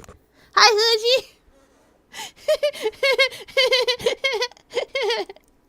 Aquarium staff's reporting dangerous levels of cheesecake in the aquarium and unsure of how to handle the unprecedented situation. It's really good. Ooh, hot chocolate with strawberry rooibos tea. Oh, a latte even. That'd be so good. Hi, Hooji. Welcome in. There's cheesecake. Did you know? We're doing a Hear Me Out list. We still haven't put anybody in this tier, but there is somebody going in that tier. Anyway, where are we at? Oh yeah, Twisted Astro. Right, we're cleaning you up. You know what? Not for me, but you guys, I kind of hear it. I like a nap. I like a comfy nap. We like a good Astro, but like, he speaks to me. Fear, may I put one member of aquarium staff in the cheesecake for science purposes? I don't think they would fit. It's a very small cheesecake. Oh, they took away the enrichment cat. She needs to have her medicine. She's not feeling well. She'll be okay. Leveling my Skyrim character. I'll be back in a minute or two. Okay, have fun! Who's next? Who's this? Oh yeah, you're the ink blot from Epic Mickey. I know this guy. I've played that game. I know this man. I know this man. I've walked these halls. So Epic Mickey is this game, right? Okay, Epic Mickey is this game, and I'm not sure how to explain it. It's a Disney game. And what it's about is you, Mickey Mouse, go to a world where Oswald the Rabbit, who was the original creation, one of the original cartoons in Disney, and could have been Mickey Mouse but wasn't. He exists in this alternate reality, and everything is kind of twisted up and weird and a bit tainted and strange, and you have two powers. You can either destroy or create things. Like you can, because everything that you come across, all the bosses are a little bit damaged. And you even have a paintbrush controller, because this is played on the Wii. So you have a paintbrush controller that you use. And what you do is either you paint the bosses back in and you complete their image, or you paint thinner them out and erase them. And it has a rudimentary karma system where if you erase too much, like too many bosses, or you do all this erasing, it has a bad end for that. And there's like I do believe there's a neutral end. I never saw it because I filled all the bosses in. Because that was a power I had. It's a weirdly mainstream, like, it's a game intended for like 6 to 8 year olds kind of thing. It's fully voiced. You don't need to be able to read to play the game. And like at the end of it, you and Oswald team up. Isn't the bad juice do more damage but obviously bad? Yes, the bad juice does more damage. The bad ending is actually the canon ending. Oh, sad face. I painted everybody in because I felt better. Anyway, this is the canon villain and the problem that's causing all the problems. Him's big. Him's squishy. Hims can be painted in. You do not necessarily need to erase him. You can just paint him better.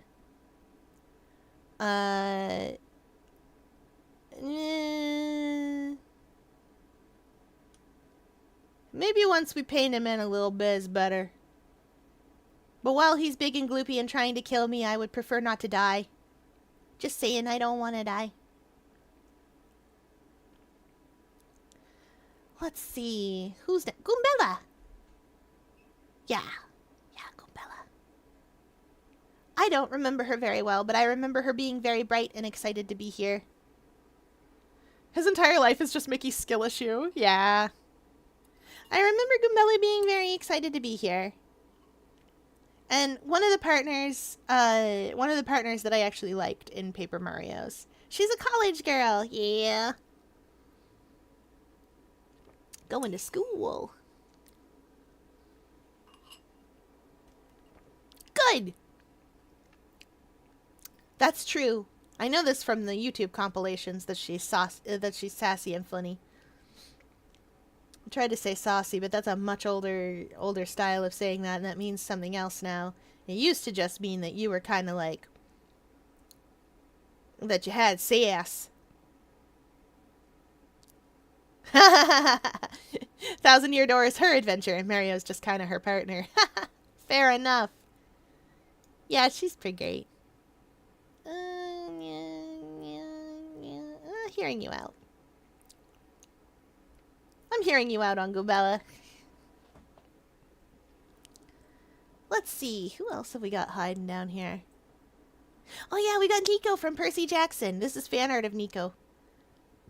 He doesn't have a lot of official art because it's a book. Val, I'm sure you're very excited to tell us about Nico.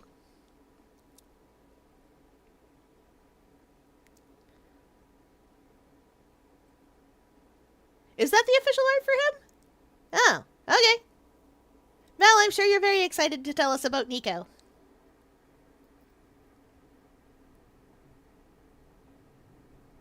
Tell us all about him. Isn't he he's one of the ones that's actually in a relationship in the books, if I recall correctly. Mm. He's got a cute boyfriend.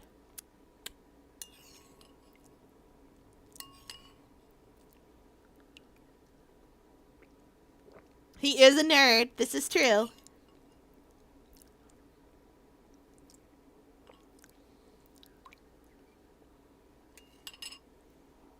Mm. I remember him and Will dating. I remember being a little annoyed with the book, with one of the books where I was like, this didn't have to be written this way. But, like, I'm sure it's somebody's very first, like, I'm sure that book's somebody's very first coming out story. It's just, it wasn't my first coming out story. So I was like, well, I've read this story 100 times before. It could have been interesting, but it wasn't. Really feels like you just taped Percy Jackson character names onto this. But okay. No, I like Nico. I already like Nico, but I don't want to date Nico. Nico's got somebody else anyways. Nico's got Will. And they're very cute together. Nico can live in besties territory because I, too, am a nerd. Hi, Coco. Welcome in. I just think he's pretty. That's fair, too. Nico can live in besties territory. I think we would have good music taste together. I think we would have excellent music taste together. I'm here for Bianca, his sister. Fair enough. You can submit her next time. May I add one? For next time, I usually get these about, I close submissions a week in advance so that I can go through them and make sure that everybody is, like, functional. And that I actually go through them and put them together and stuff.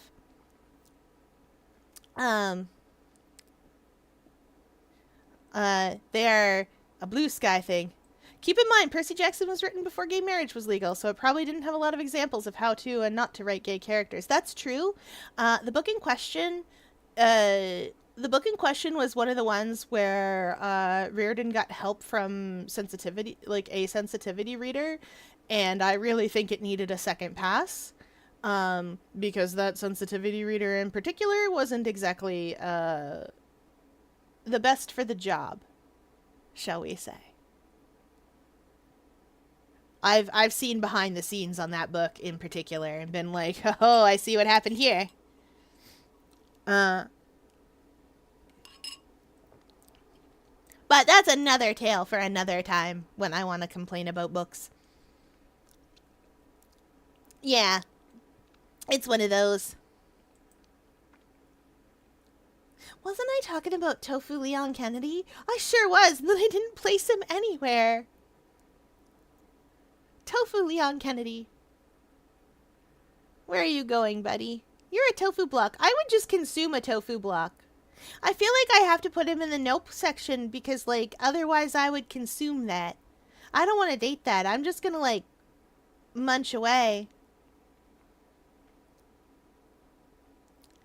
That's understandable. It's always good to seek out, like, several different people's perspective, because that gives you a broader picture when you're writing.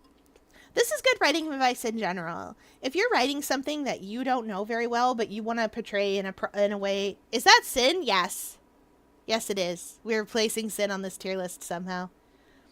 If you're writing something that you want to portray in a particular way, it's always a good idea to seek out multiple perspectives and do a lot of research. Especially because there are a lot of things that you can fall victim to that you may not mean to. When you're standing looking at things from your own perspective, you may not see why certain things are the way they are. And you may not see that certain things are the way they are and that you're pulling from certain tropes. For instance, one of the Magnus Archives episodes that Johnny Sims is on record as being like, I probably needed another pass at that one. I'm not exactly proud of it anymore. There's two, actually, but one of them specifically is, so he's writing, it's a story of the flesh, and so naturally it's Spooky Restaurant, and Spooky Restaurant is spooky, is fine and all. Spooky Restaurant is cooking up any meat it can get its hands on, and is run by, like, a Chinese family, is a trope that we know, and yeah, and is one that we're like, yeah, you did need another pass here. Like, that's one of the ones where he was like, I reached for what was on the shelf and I didn't think about what I was grabbing. You know, like when you grab ingredients off the shelf and you just don't look and you're like, you know what, it'll go fine. And then it's salt you put in instead of sugar and you're like, oops. Oopsie doodle. Sometimes it's great and sometimes you're like, I've accidentally done this. Ooh, boy. That one and the court one from season 5, which I felt in my soul because I know what anxiously waiting for something important feels like, but like that one was drawing too much on people's real experiences. Yeah, at least it was mistakes were made and acknowledged. Well, and besides that, horror is about making you feel uncomfortable. Sometimes we're going to pull tropes down that sometimes we're going to pull tropes and things down that are going to happen in horror that we wouldn't accept anywhere else, because it's meant to make us examine our own beliefs and our own ideals and stuff like that. And I feel like that's okay. It's one of those things where I don't expect horror to abide by what's socially acceptable. I do expect horror to challenge my actual beliefs and feelings on certain things and stuff like that. So when I go into horror, I expect to be sitting there. I expect 2 things out of it, maybe 3. I expect bad things to happen. Who they happen to, it's questionable. I may expect bad things to happen to good people because that's what horror does sometimes. Sometimes bad things happen to people that the horror writer thinks are bad, and that can tell you a lot about what the horror writer feels. Whereas at the same time, you may not feel the same way, so it looks like bad things happening to good people. I might also expect to see supposed bad things happening to bad people that are actually very good things happening, depending on your perspective. That happened a lot in exploitation films, and blaxploitation specifically, where you'd get this situation where something that was, well, like Blackula, for instance, where you get this situation where you're like, that's probably bad. On the other hand, he is immune to bullets. So, like, there's that. Green Biker Dude, who inexplicably has a huge fandom. You know what? We're putting Tofu Kennedy in More For You, I guess, so that I don't eat him in tofu, in miso. Anyway, I can go on all day about horror tropes and how much I like them. We hydrate as chat demands. And then a big stretch. Big stretch. Anyway, get some rest. We'll get Green Biker Dude. I know 0 things about Green Biker Dude except what Kat has told me, which is Green Biker Dude shows up once, explodes. Listen, I don't want to eat him. I don't want to date him. What if I eat him? From Fear Luna drinks. She drinks the water around her. Yeah, I have a bottle full of it. It's good for me, probably. Green Biker Dude is this guy here. He is green. He rides a bike. I don't know how to explain. I don't know how to explain better than that. He inexplicably has this huge fandom around him. Like, he shows up once in a bike race with Mega Man. He explodes in that bike race. And inexplicably has the most ridiculously wild big fandom. I love him. You know what? Heck it. I'm hearing you out on him. His fandom's huge. He must have something going for him.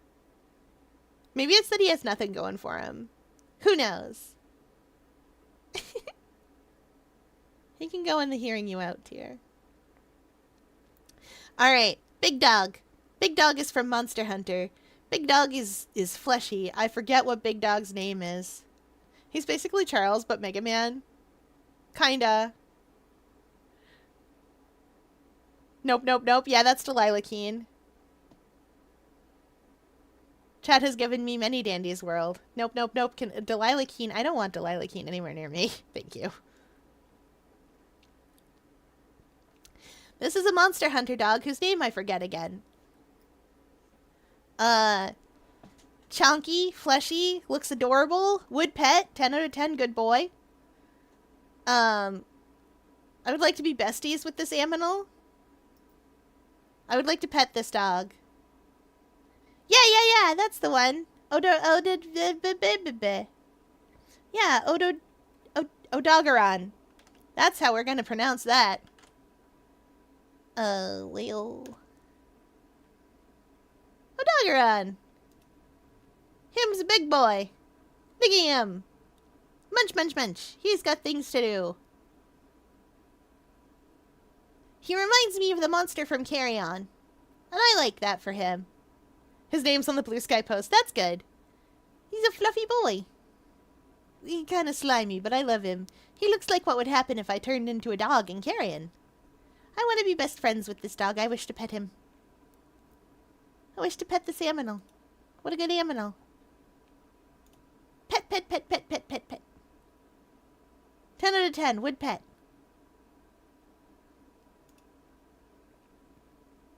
Pet, pet, pet, pet, pet. Where's dog? Dog. Dog. 10 out of 10. Would pet. Pet, pet, pet, pet, pet. I should have added giraffe from Giraffe Town. Yes. Pet, pet, pet, pet, pet. Okay. Who else have I got in here? Oh, we might as well play Sin while I'm thinking of her.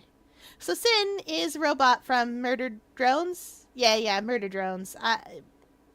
Yes. Not Murder Bots. That's a different series. Right. Murder Drones is a series by Glitch Studios. About some robots. Robot with skin. It's more complicated than that.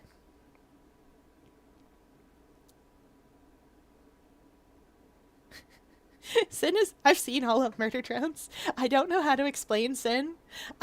She's got incredibly religious overtones, and I like that for her.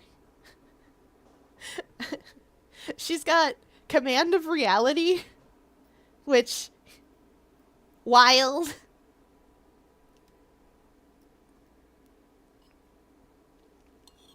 Val, you are gonna either love Sin or hate Sin instantly. She's not well. Like, at all. She's just not well. She is sort of trying to destroy everything, but not really. I have the unfortunate urge to go play Mega Man X2 now. Lol. One of Sin's voice lines is just... lick. That's true. She got a big tongue. Her tongue is big and long and flexible like my radula. I like that for her. She's a little wonky. I think she would probably try to harm me because I am a biological thing that exists. But at the same time, what if, and hear me out, what if we could just vibe? I'm hearing you out on this one. I'm hearing you out. She can stay. Scary Sin line. Callback ping. Nope. That's true. I like her. She's fun. It's true that one of her lines is lick. I also like all her religious overtones. That makes me happy. I love seeing the cathedral things. I can even do it on original hardware too. Ooh, X2 on original hardware. Fancy. Okay, someone has to explain to me the mask seller. This friendly fellow right here. I don't know who this man is. I feel like I should know who this man is, but I also don't know who this man is.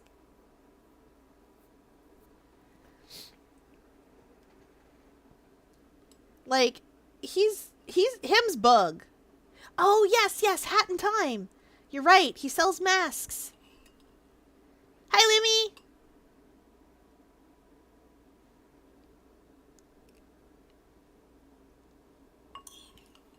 Oh, that's the badge seller, not the mask seller. Very well. Sells badges, presumably. Man, all the cool people have been by. Necro, Lumi, Mint, Hooji. Everybody's been here today. I also don't know what things are, apparently. Ooh, cool perks. I do love cool perks. Oh, presumably the badges. I haven't played a Hat in Time because I don't have it yet. But I like that. He can glitch out all he wants. If he gives me cool perks that mess up the game, I like that too. He does seem to have slightly too many arms. Perhaps.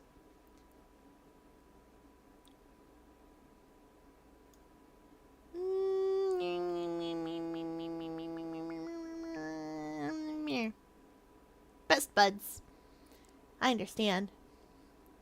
Like, imagine the gun seller from Resident Evil had a nicer voice. Ah ha ha! Yeah. I like the gun seller in Resident Evil. Oh yes, it is an ad break time.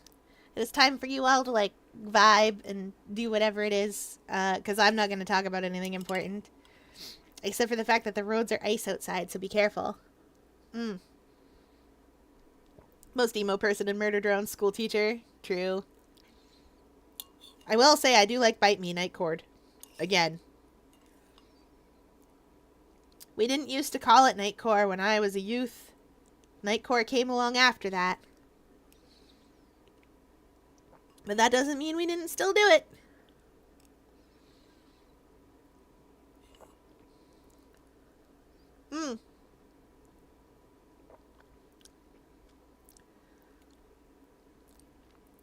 There's a lot of itches in my brain that are scratched by that.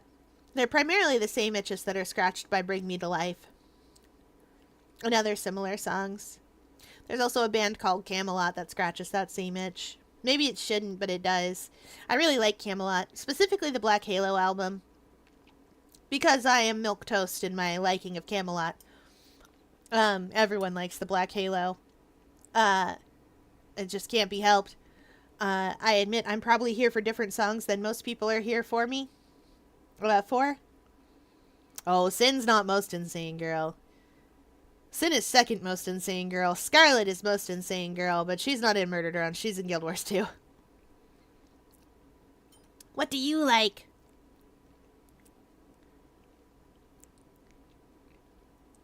I wait with bated breath. Wah.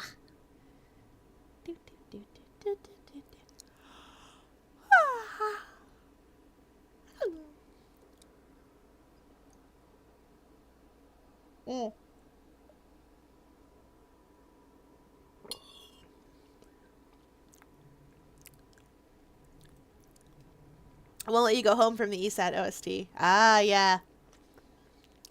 Fair enough. It is a good song.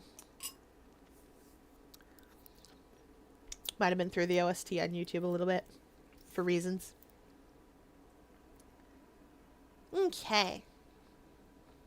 And both of Loop's themes. That's fair, too. I mean, we know Loop has multiple themes. Uh-oh. The strawberry is escaping. I gotta get at this. No, strawberry, don't do it. You didn't need to do that. Ah.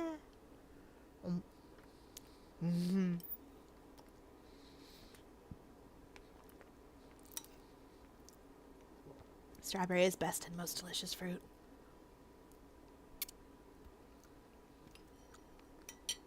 Welcome back from the ad break, everybody. You guys know the deal. Best way to support this channel is to subscribe or use your Prime sub, or you can go visit my coffee if you would prefer to do things that way. To be fair, my coffee does technically give me more because Twitch is a 50-50 split and coffee is 90-10. So you can support me anywhere. Sin be like, my dog don't bite.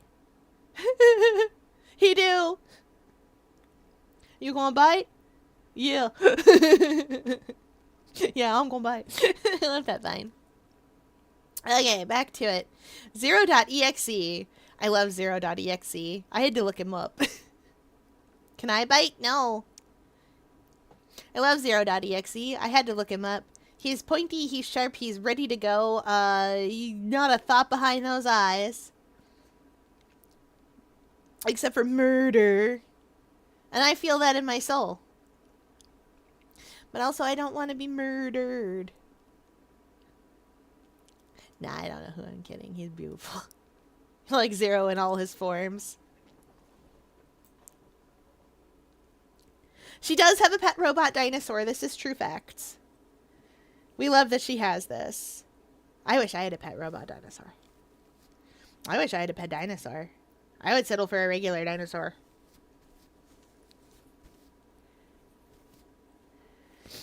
What if I had a cute dinosaur? I was going to say speaking of a cute dinosaur, but there aren't any down there, so we'll have to go with Manhandla. Manhandla is this friendly fellow here. He's big, he's got 4 mouths, and they are all on tentacles, and in his middle bit, which he keeps very well hidden, is his heart. It's very big and very fragile. And you could hurt him real bad if you got in there. But I appreciate that he is willing to show it. Who took Kane out of the VR? We'll get to him. Val submitted him. I don't know. Manhandla is a weird one. Because, like, him's big. He's got 4 tentacles instead of 2. And he's very willing to show you his heart. Yeah, I'm hearing you out on this one. I'm hearing you out on this one. He's big. He's got tentacles. He's got 4 mouths to feed, but they all go to the same place, so I think it's okay. It's more like how I've got like a bunch of tentacles and I can sort of independently move them around looking for food. It all goes to the same mouth. I feel like his mouths all go to the same stomach, you know? Let's see. Godot, you guys submitted Godot because me. I know you submitted Godot because me. For those of you that don't know, it did be clipped. I voiced Godot. You guys can go find the clip of it. I don't like Godot himself. I do like the voice I gave him. I think I did a good job. So I will put him in the middle with hearing you out. Because on the one hand, I like the voice I gave him. On the other hand, Godot himself, I'm like, yeah. Let's see, who else have we got? Oh yes, this is Kazuma from Yakuza fame. Kazuma. Yakuza. So I can show you the man. This is Kazuma. He's got things to do. Most of them are hit you in the face. Some of them are be a pirate. Some of them are be a pirate. Some of them are karaoke. Some of them are go to a McDonald's and or work at a McDonald's. I don't know how to explain Kazuma. I don't know how to explain this man. I don't. He is. He's a huge softie. Like, I don't know how to explain. Yeah, he's absolutely husband material.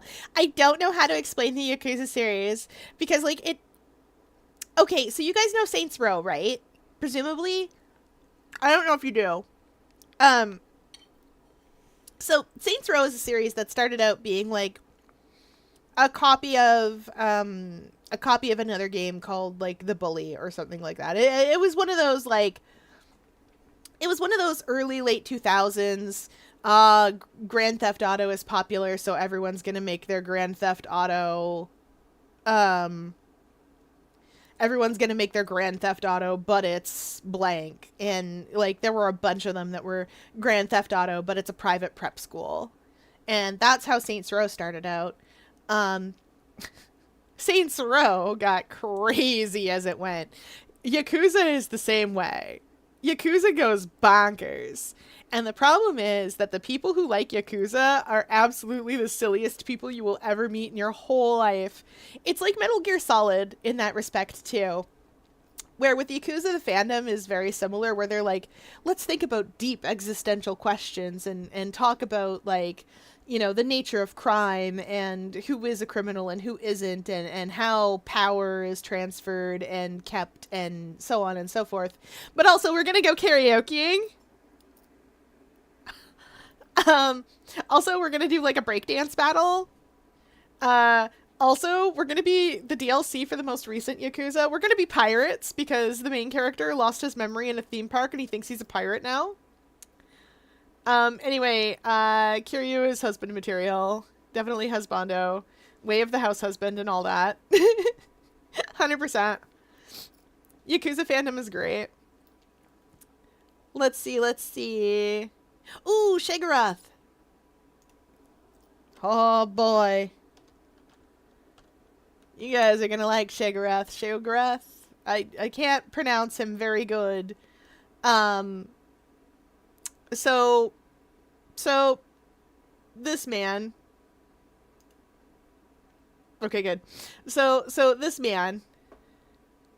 This man is, I don't know how to explain, because I have to start explaining by explaining Skyrim. Um, Shogarath is...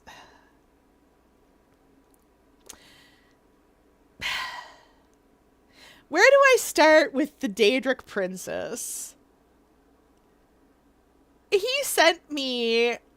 I got blackout drunk, and he sent me on a quest to figure out what I did while I was blackout drunk, and I found out. And I came back to him, and I was like, Sir? Sir, what? Sir, hello? What have you done? What did you do to me? And he's like, nothing. You're the one who got drunk. I'm like, ah! We had a great time, didn't we? He's the Daedric Prince of Madness. Yes, yes. He serves the same role as Bacchus or Dionysus or any of those other guys that are the same guy with a different name. Am I thinking of a different one? Oh, no. I've lost my Daedric Prince knowledge. Or maybe I only know the one, and so I got him all confused. Anyway. Oh, the guy inside the ghost brain. Yes, okay, good. I got you. I know where we are now.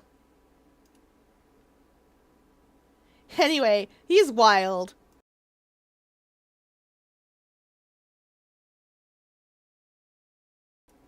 He's absolutely wild. He is... Oh, I'm thinking of Sanguine. That makes sense.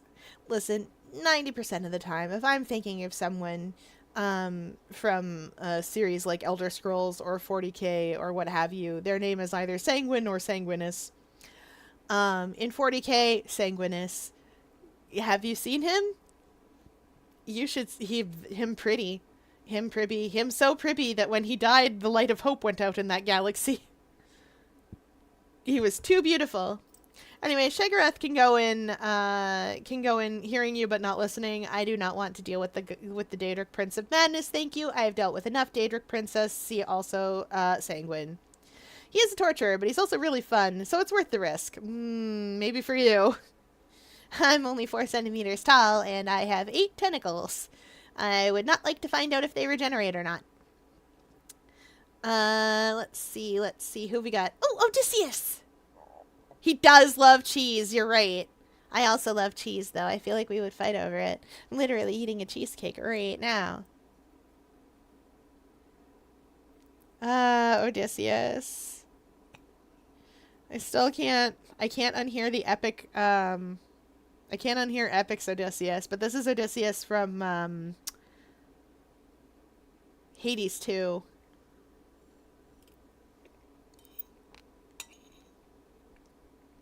But like all good Odysseus.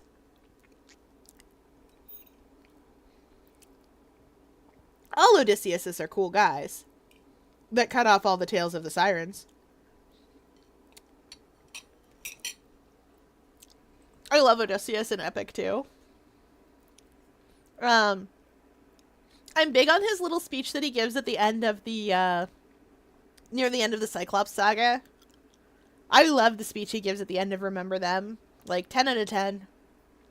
It spoke to me of a different OC of mine. It's the kind of thing Andre would definitely say out of his mouth because he's like that.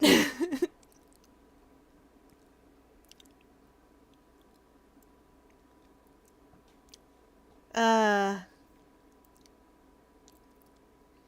He's absolutely the one being like, and mercy is a tool more of this world could learn to use. That's that's the man. My friend is dead, our foe is blind. The blood we shed never dries.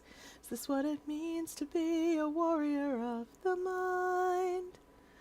Anyway, um, uh, uh, Telemachus.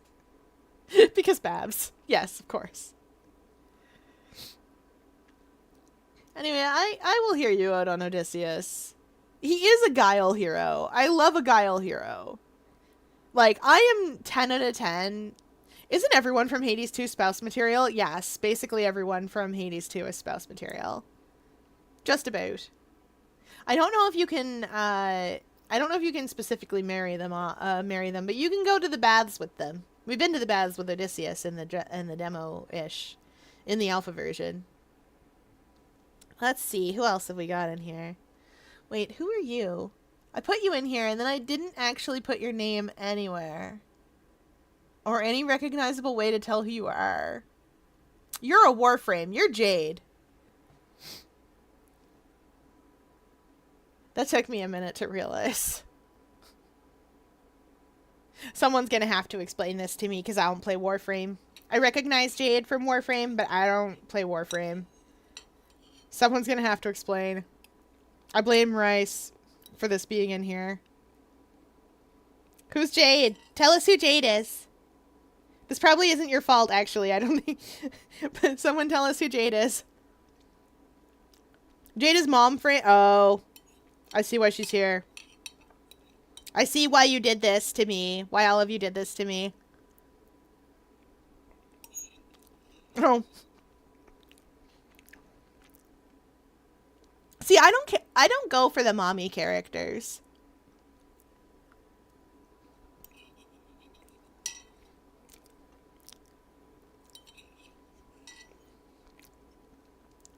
I don't know why.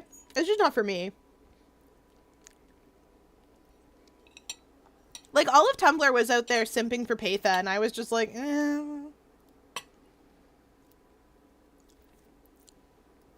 Likewise, all of Tumblr was out there simping for the 9-foot-tall Lady Dimitrescu, and I was like, nah.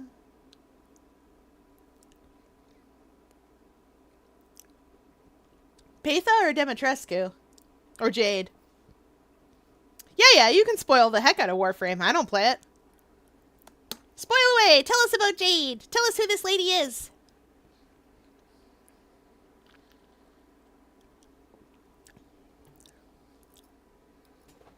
I don't know her. She got a cool design, but it's a Warframe design, so, you know, it's gonna be cool. That's just how it is.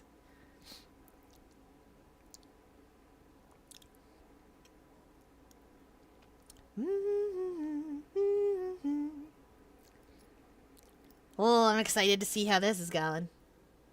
It'll be great. Ba-da-ba-ba, ba-da-da-da.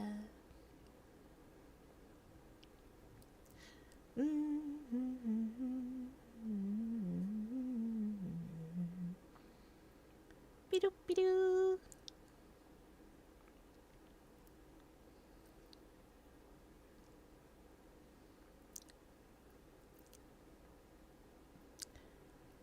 Jade and Stalker, before being turned into Warframes, were a couple who were in love. Aw, Stalker knocked her up, which is against what the Orokin wanted, and one thing led to another, and they got turned into Warframes. Ooh, ooh, I like this.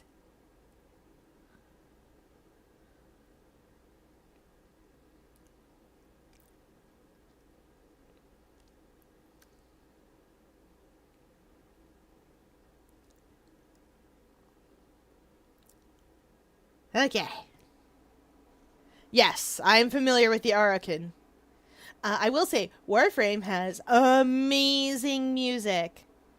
If you guys ever get a chance to just pop it on there, 10 out of 10. I love We All Live Together, and the other song that everyone else loves, the one about capitalism bad, Kai. Um, Ooh, you're going to TennaCon this year. Have fun! You have We All Live Together in Mark's playlist. Yes, I do. Because it is accurate. Drifting in the Cold Below. Yes. Drifting in the Cold Below. Yes. Yes, that's the one. There's one more now that I think I've added that's also Warframe. But I don't remember what it's called. I'll find it eventually. I thought it was Sleeping in the Cold Below. Anyway, either way, it's the right song. You got it. Let's see. Mother Brain! Speaking of space, we love Mother Brain. There's an alternate version of it that comes on with Sevagoth Deluxe that plays when you go into your shadow form. That's so good! Alright, Mother Brain. I love Mother Brain a lot. Mother Brain's here for the same reason as Junko. Fair. Is Komi also there? Oh wait, I had to place Jade. I hear you, but I'm not listening.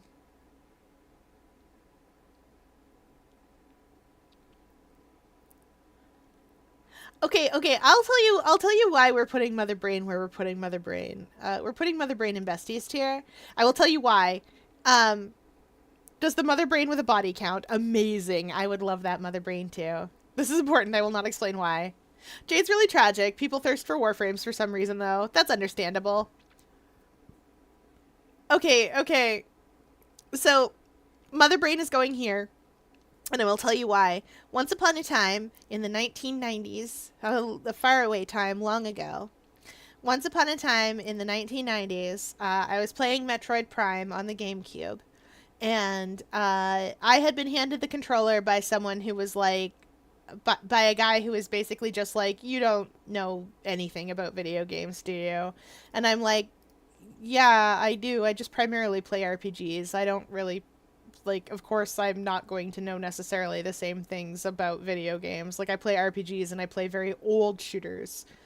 Like, my man, I was playing Wolfenstein. And then he was like, uh-huh. And I was like, no, I mean Wolfenstein. Not Wolfenstein 3D. Wolfenstein. Like, flat side-scrolling 2D shooter. And, oh my golly, this man. Anyway, so he handed me the controller, and I was playing Prime, and two things happened. Thing one, in the tutorial section, where he's, like, waiting for me to just screw it up, and I instantly turned into the morph ball and rolled into the slot in front of the door, and he was really mad, because he spent an hour and a half looking for a ball-shaped key. And I was like, neat. It literally just told me how to turn into a ball. That hole looks ball-shaped. I went in it.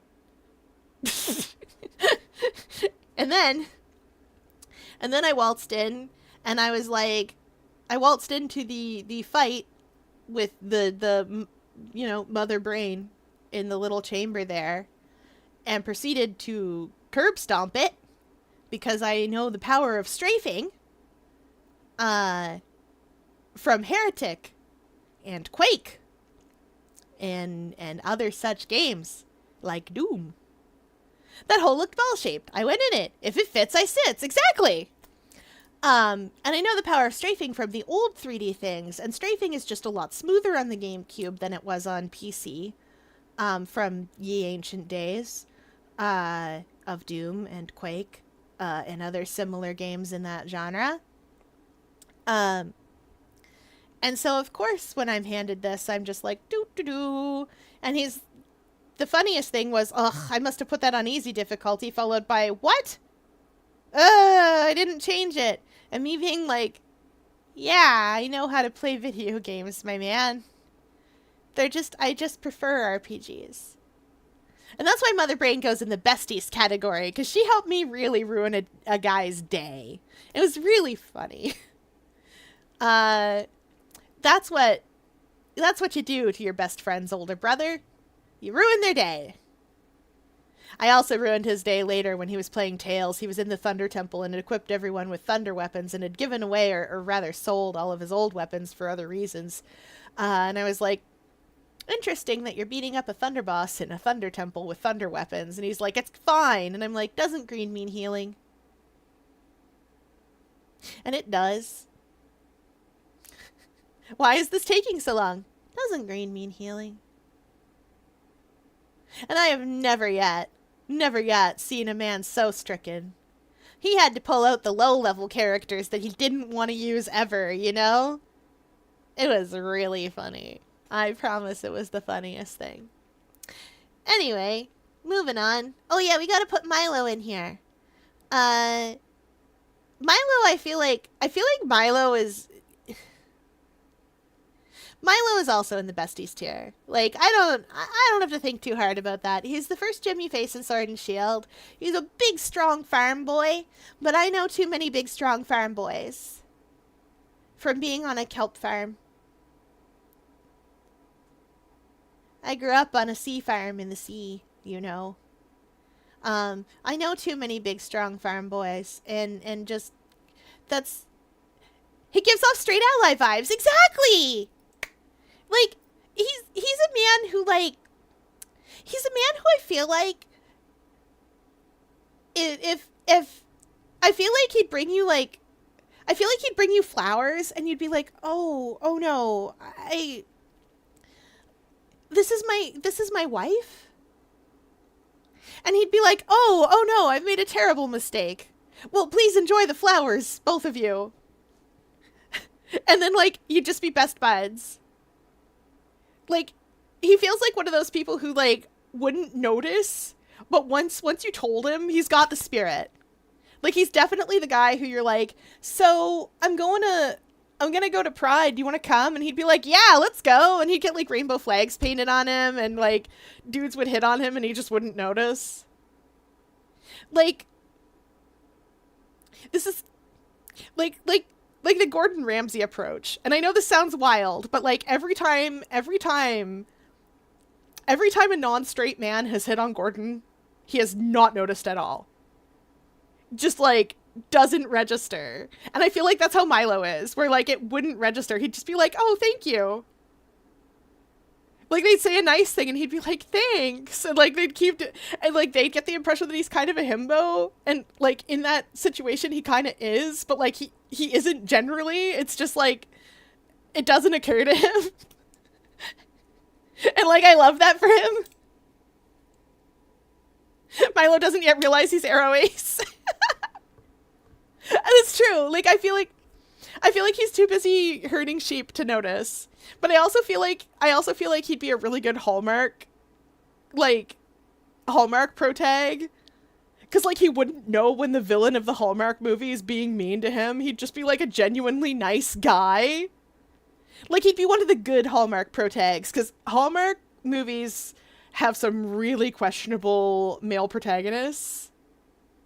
Like, it is 50-50 what you are going to get in a Hallmark movie. You are either going to get the small town boy who grew up hot, but also kind of a jerk.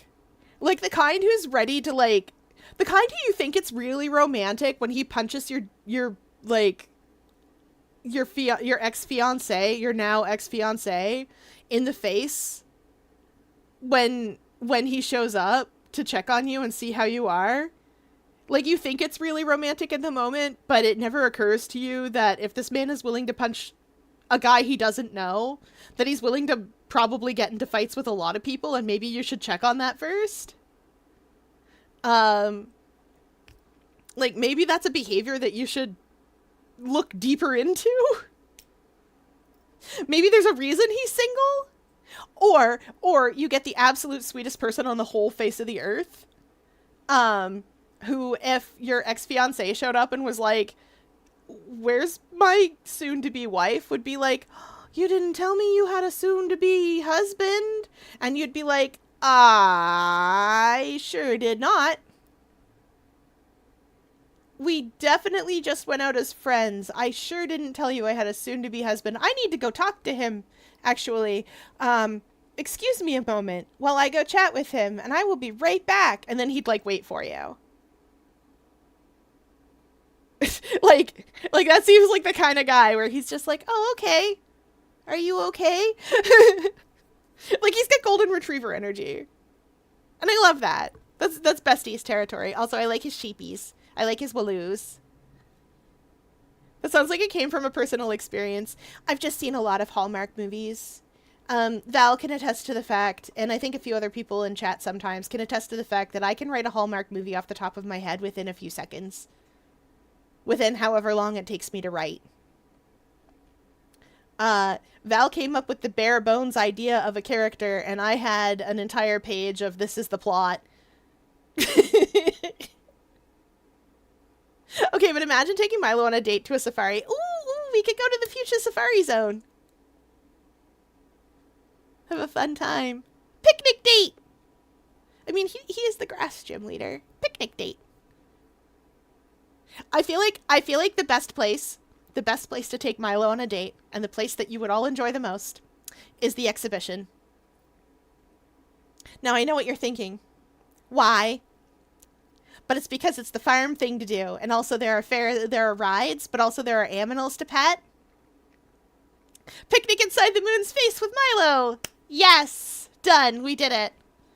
I would still want to go to the exhibition. He looks like he'd be really good in the tractor tire. If you guys have never seen the tractor tire, the tire roll, it's amazing and I love it. You should all see the tire roll because, like, you'd be surprised who's strong enough to roll that tire. You'd be so surprised. And when I say tire roll, I don't mean like you roll it along like on its rolling parts. I mean you like take it and you have to flip it and then like a coin and then flip it and so on. That's the tire roll. And it's hard. Doing that like once is a pain. Doing that twice is crazy. Doing that 3 times is bonkers. And there's people who will do it like all the way to the finish line. And you're just like, how are you doing this, sir? Please. Why are you so many strong? Right. Tegan. Or the pudding cup. Tegan, I wish to spill tea with. Rich wife. Yeah, but I feel like I would be a murder victim and she would be in Roger's office sobbing before I even got to the I do's. She can go in the besties category. I will listen to her dish about all of her victims later. But I feel like this is a woman who's gonna be in the office. She's gonna be trouble. With a capital T.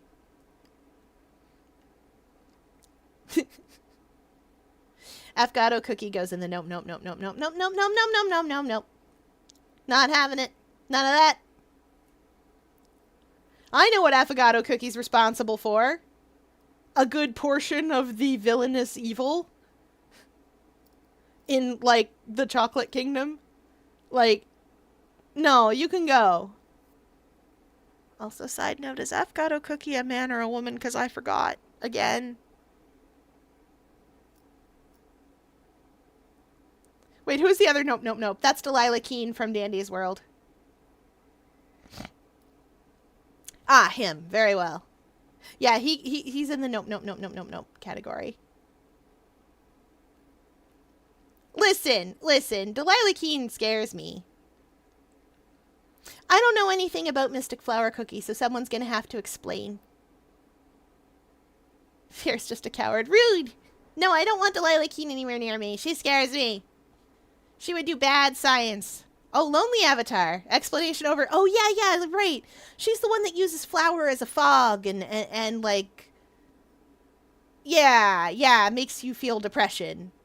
Yeah, she's the depression cookie. Who's she the opposite of? Is it Golden Cheese or the, or Holly Berry or Because they're all opposites of the ancients. Oh, yeah. Because he's like determination and stuff, right? I don't know what his magic,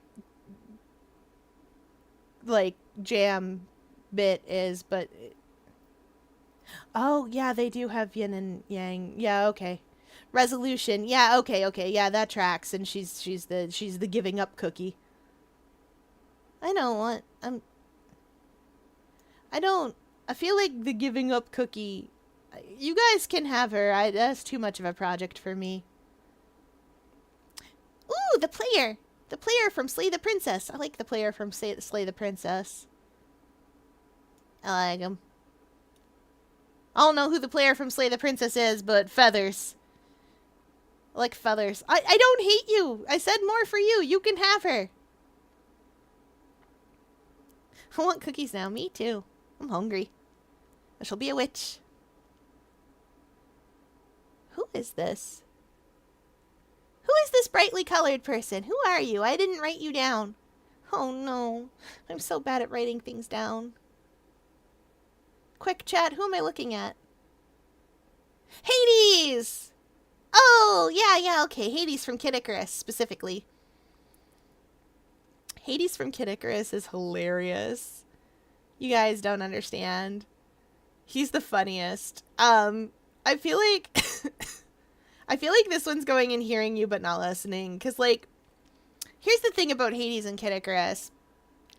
Boy, does he bother me sometimes. He does call you Pity Pat. Your name is Pit. He calls you such things.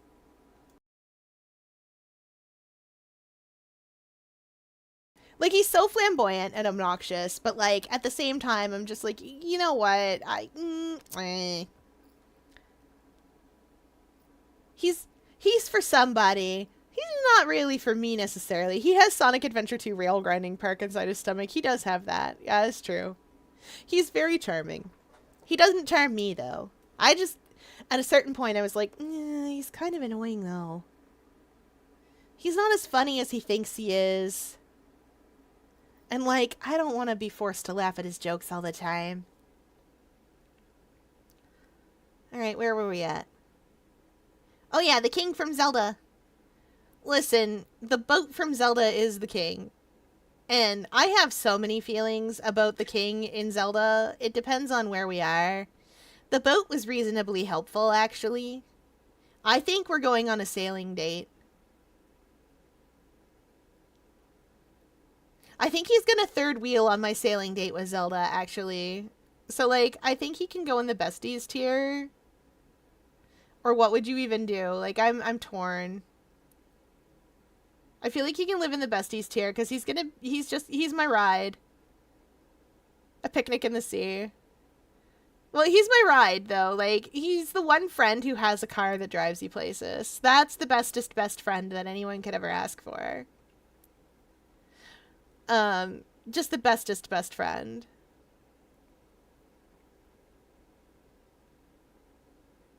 He did kind of third wheel when you picked up Medley. Exactly, right? Kane from the Amazing Digital Circus. Oh, Kane. You're all going on an adventure. I love Kane. He's so ridiculous. There's something in there. There's something under the hood. I don't know what it is, but there's something under the hood. Oh, Bubble, you always know exactly what to say to get me to say this exact sentence. Like, there is something under the hood of this man. We haven't gotten to the bottom of it yet. Kane is absolutely a DM. Like, we have not gotten to the bottom of what his deal is. But we know it's something. I don't know what's going on in this man's head. Such as it is, despite the fact that I can literally see through it. He is trying way too hard to be hype. And, like, I love that for him. I'm hearing you out on Kane. I don't know. I can't make a decision yet. I can't make an informed decision yet. But, like, something's going on in there. He is trying to do right by everyone. And he's trying to make sure that they don't die. Every day you get to plan an adventure together. Yeah! Kane, come on your own adventures. You could do it. Yeah, like, I get it. I get it. All right. For those of you that don't know who the Fear is, he is from Metal Gear. He is from, I believe, Snake Eater. Although maybe I'm crazy. I think you face him in Snake Eater, which is Metal Gear Solid 3. He is also known as the Spider. Um, he is one of the villain group. Well, villain group such as they are. Ooh, a thing for the Fear that's pre-written. Let's go. I love Metal Gear Solid, so let us hear it. The Fear's crossbow bolts are coated in spider venom, and the way he talks about it is so passionate. I can't help but think he has some kind of special interest in venomous animals, and I just imagine a cute date where you take him to the zoo and he talks about spiders and snakes and lizards, and he's really agile and leaping through the trees, and you could recreate that scene from Twilight where Edward gives Bella a piggyback ride through the forest. Yeah, I see the vision. The Fear's great. Like, okay, so in the games, his boss fight is frustrating because it is booby traps everywhere. But as an ambush predator, I get it. I'm little and cute, and I have to hide and either scavenge or ambush anything I catch. I get it. 10 out of 10. He also eats loudly. It's okay. He's allowed to. I don't know if you know this, but my mouth is in the middle of all of my tentacles, so getting a shrimpy in there and then eating it is gonna make some sounds. And also, I have to stick out my tongue when I eat because it's my radula and I use it to saw through things. It's less of a... Like, human tongues are like a spatula where you just sort of clean the things out, right?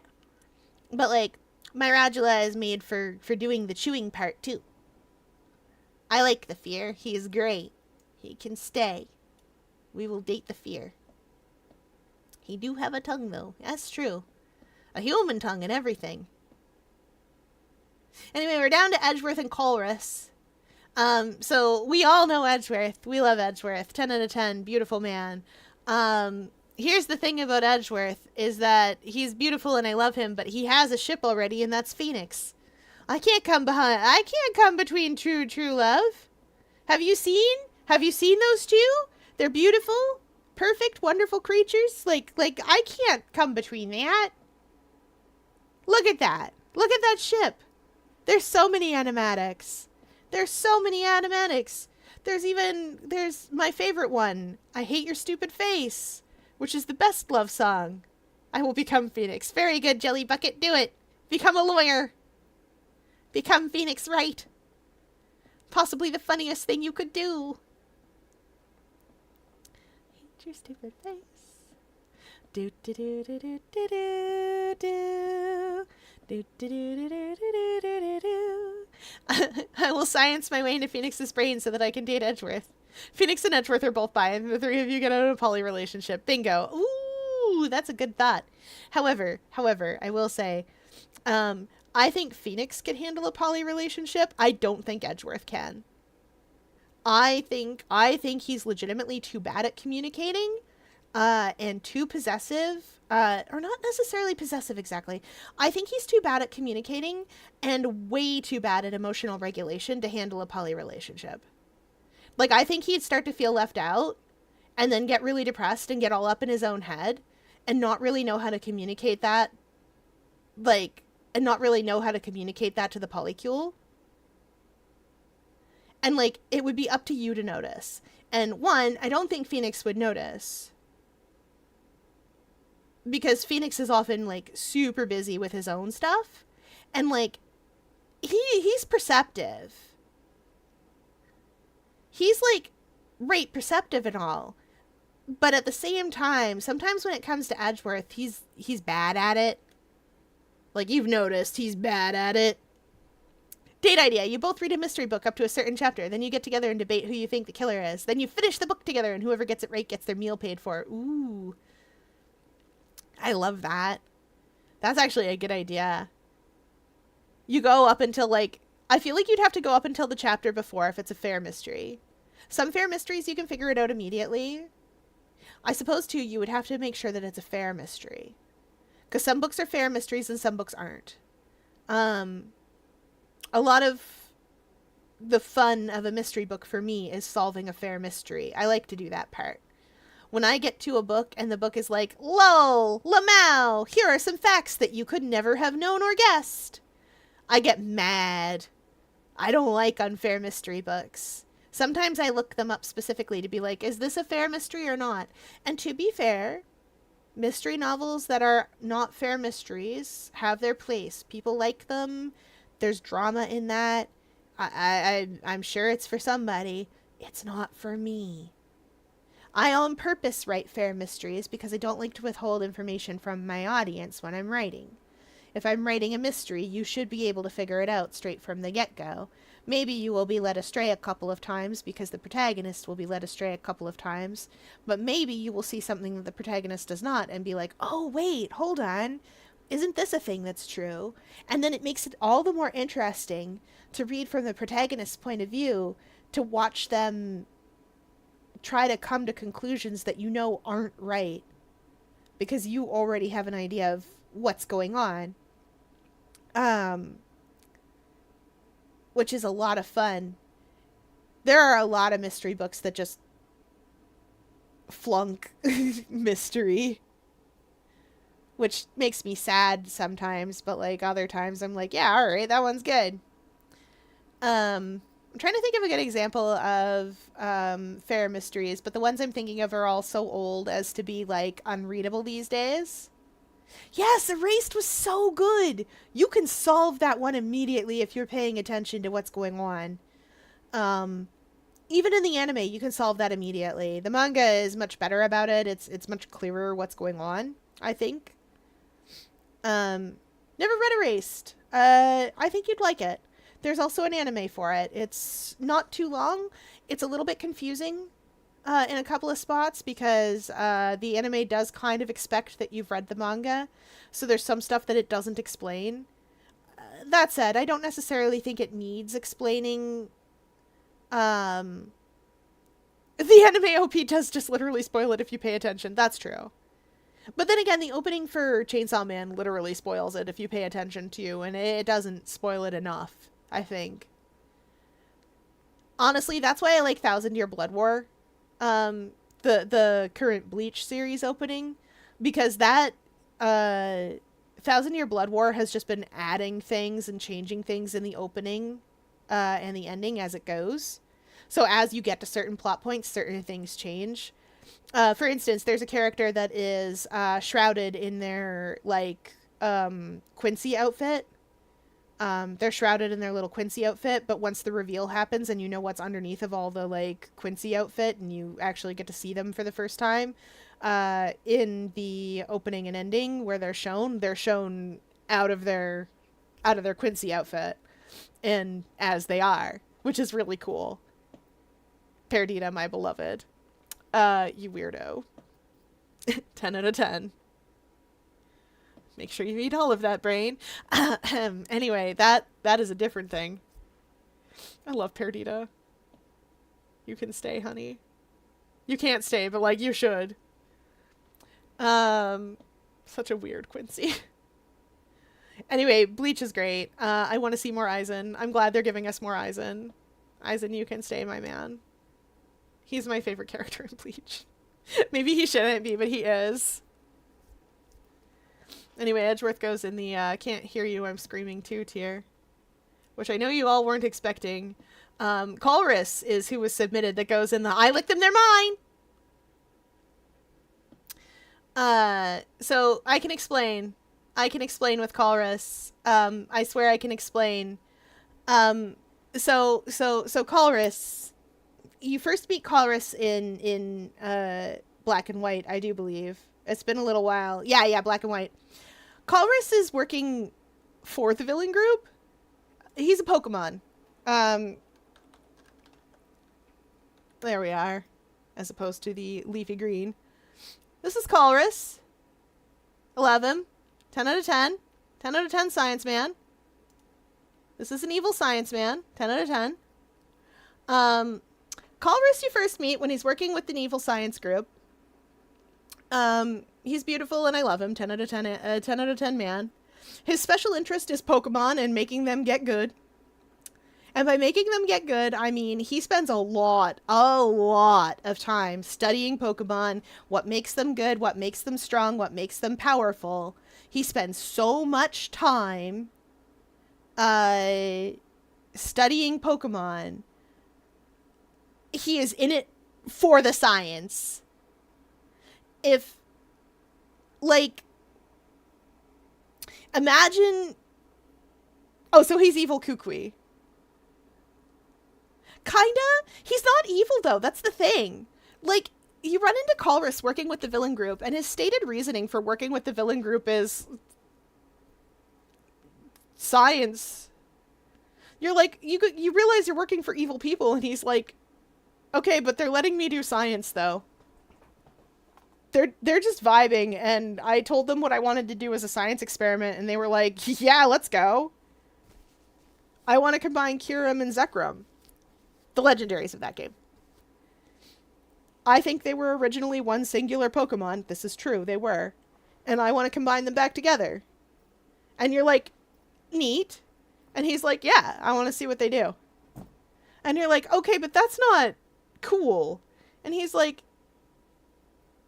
okay, but it could be, though. It could be very cool. He's like Dr. Lee from Fallout 4. Yeah, actually, he is a little bit like Dr. Lee from Fallout 4, where, like, he's not evil himself, but these people are funding him. He doesn't share a goal with them. He wants to do science, and science is gonna get done one way or another. You do have to fight him because you have, different goals. He also comes back in other Pokemon games later, where he's not working for the villains, and you're like, what are you doing here? And he's like, studying Pokemon. What do you think I'm doing here? Like, this man has a special interest, and it is Pokemon. Like, it is just, that's his deal. Yes, and the science gets done, and you make a neat gun for the people who are still alive. We hydrate as chat demands. Anyway, like, he shows back up later, and he's not even working for the villains. He helps you out. He helps you out even while he's working for the villains several times. Like, he just rolls up and is like, you can do what you want. Like, this man does science. Look at him. He's so happy. He's a delight. This man is here to do science. And, like, I can explain why I love this. Yeah, like, he's so glad to do science. When you tell him not to do science, like, he has a falling out with, Getsus here in Black and White. Because because Getsus is like, stop doing science. And he's like, no. He's like a veterinarian working for PETA. Well, he's funded, you see. And yes, he's like a veterinarian working for PETA. I mean, Getsus's organization is effectively aping PETA's style. They're straight up like, throw out your Pokemon. Stop using Pokemon. Quit it. You're just hurting them. What are you doing with them? You're picking them up, training them, and throwing them into battle? Like, isn't that just hurting these poor things? Like, shouldn't they be living a better life than that?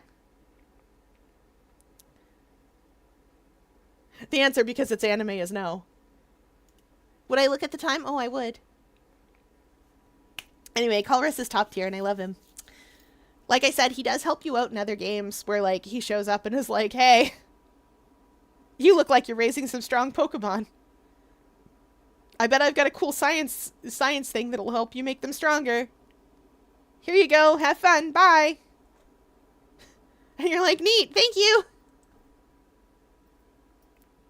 Like, this man is a wanted terrorist, and he just wants to study Pokemon.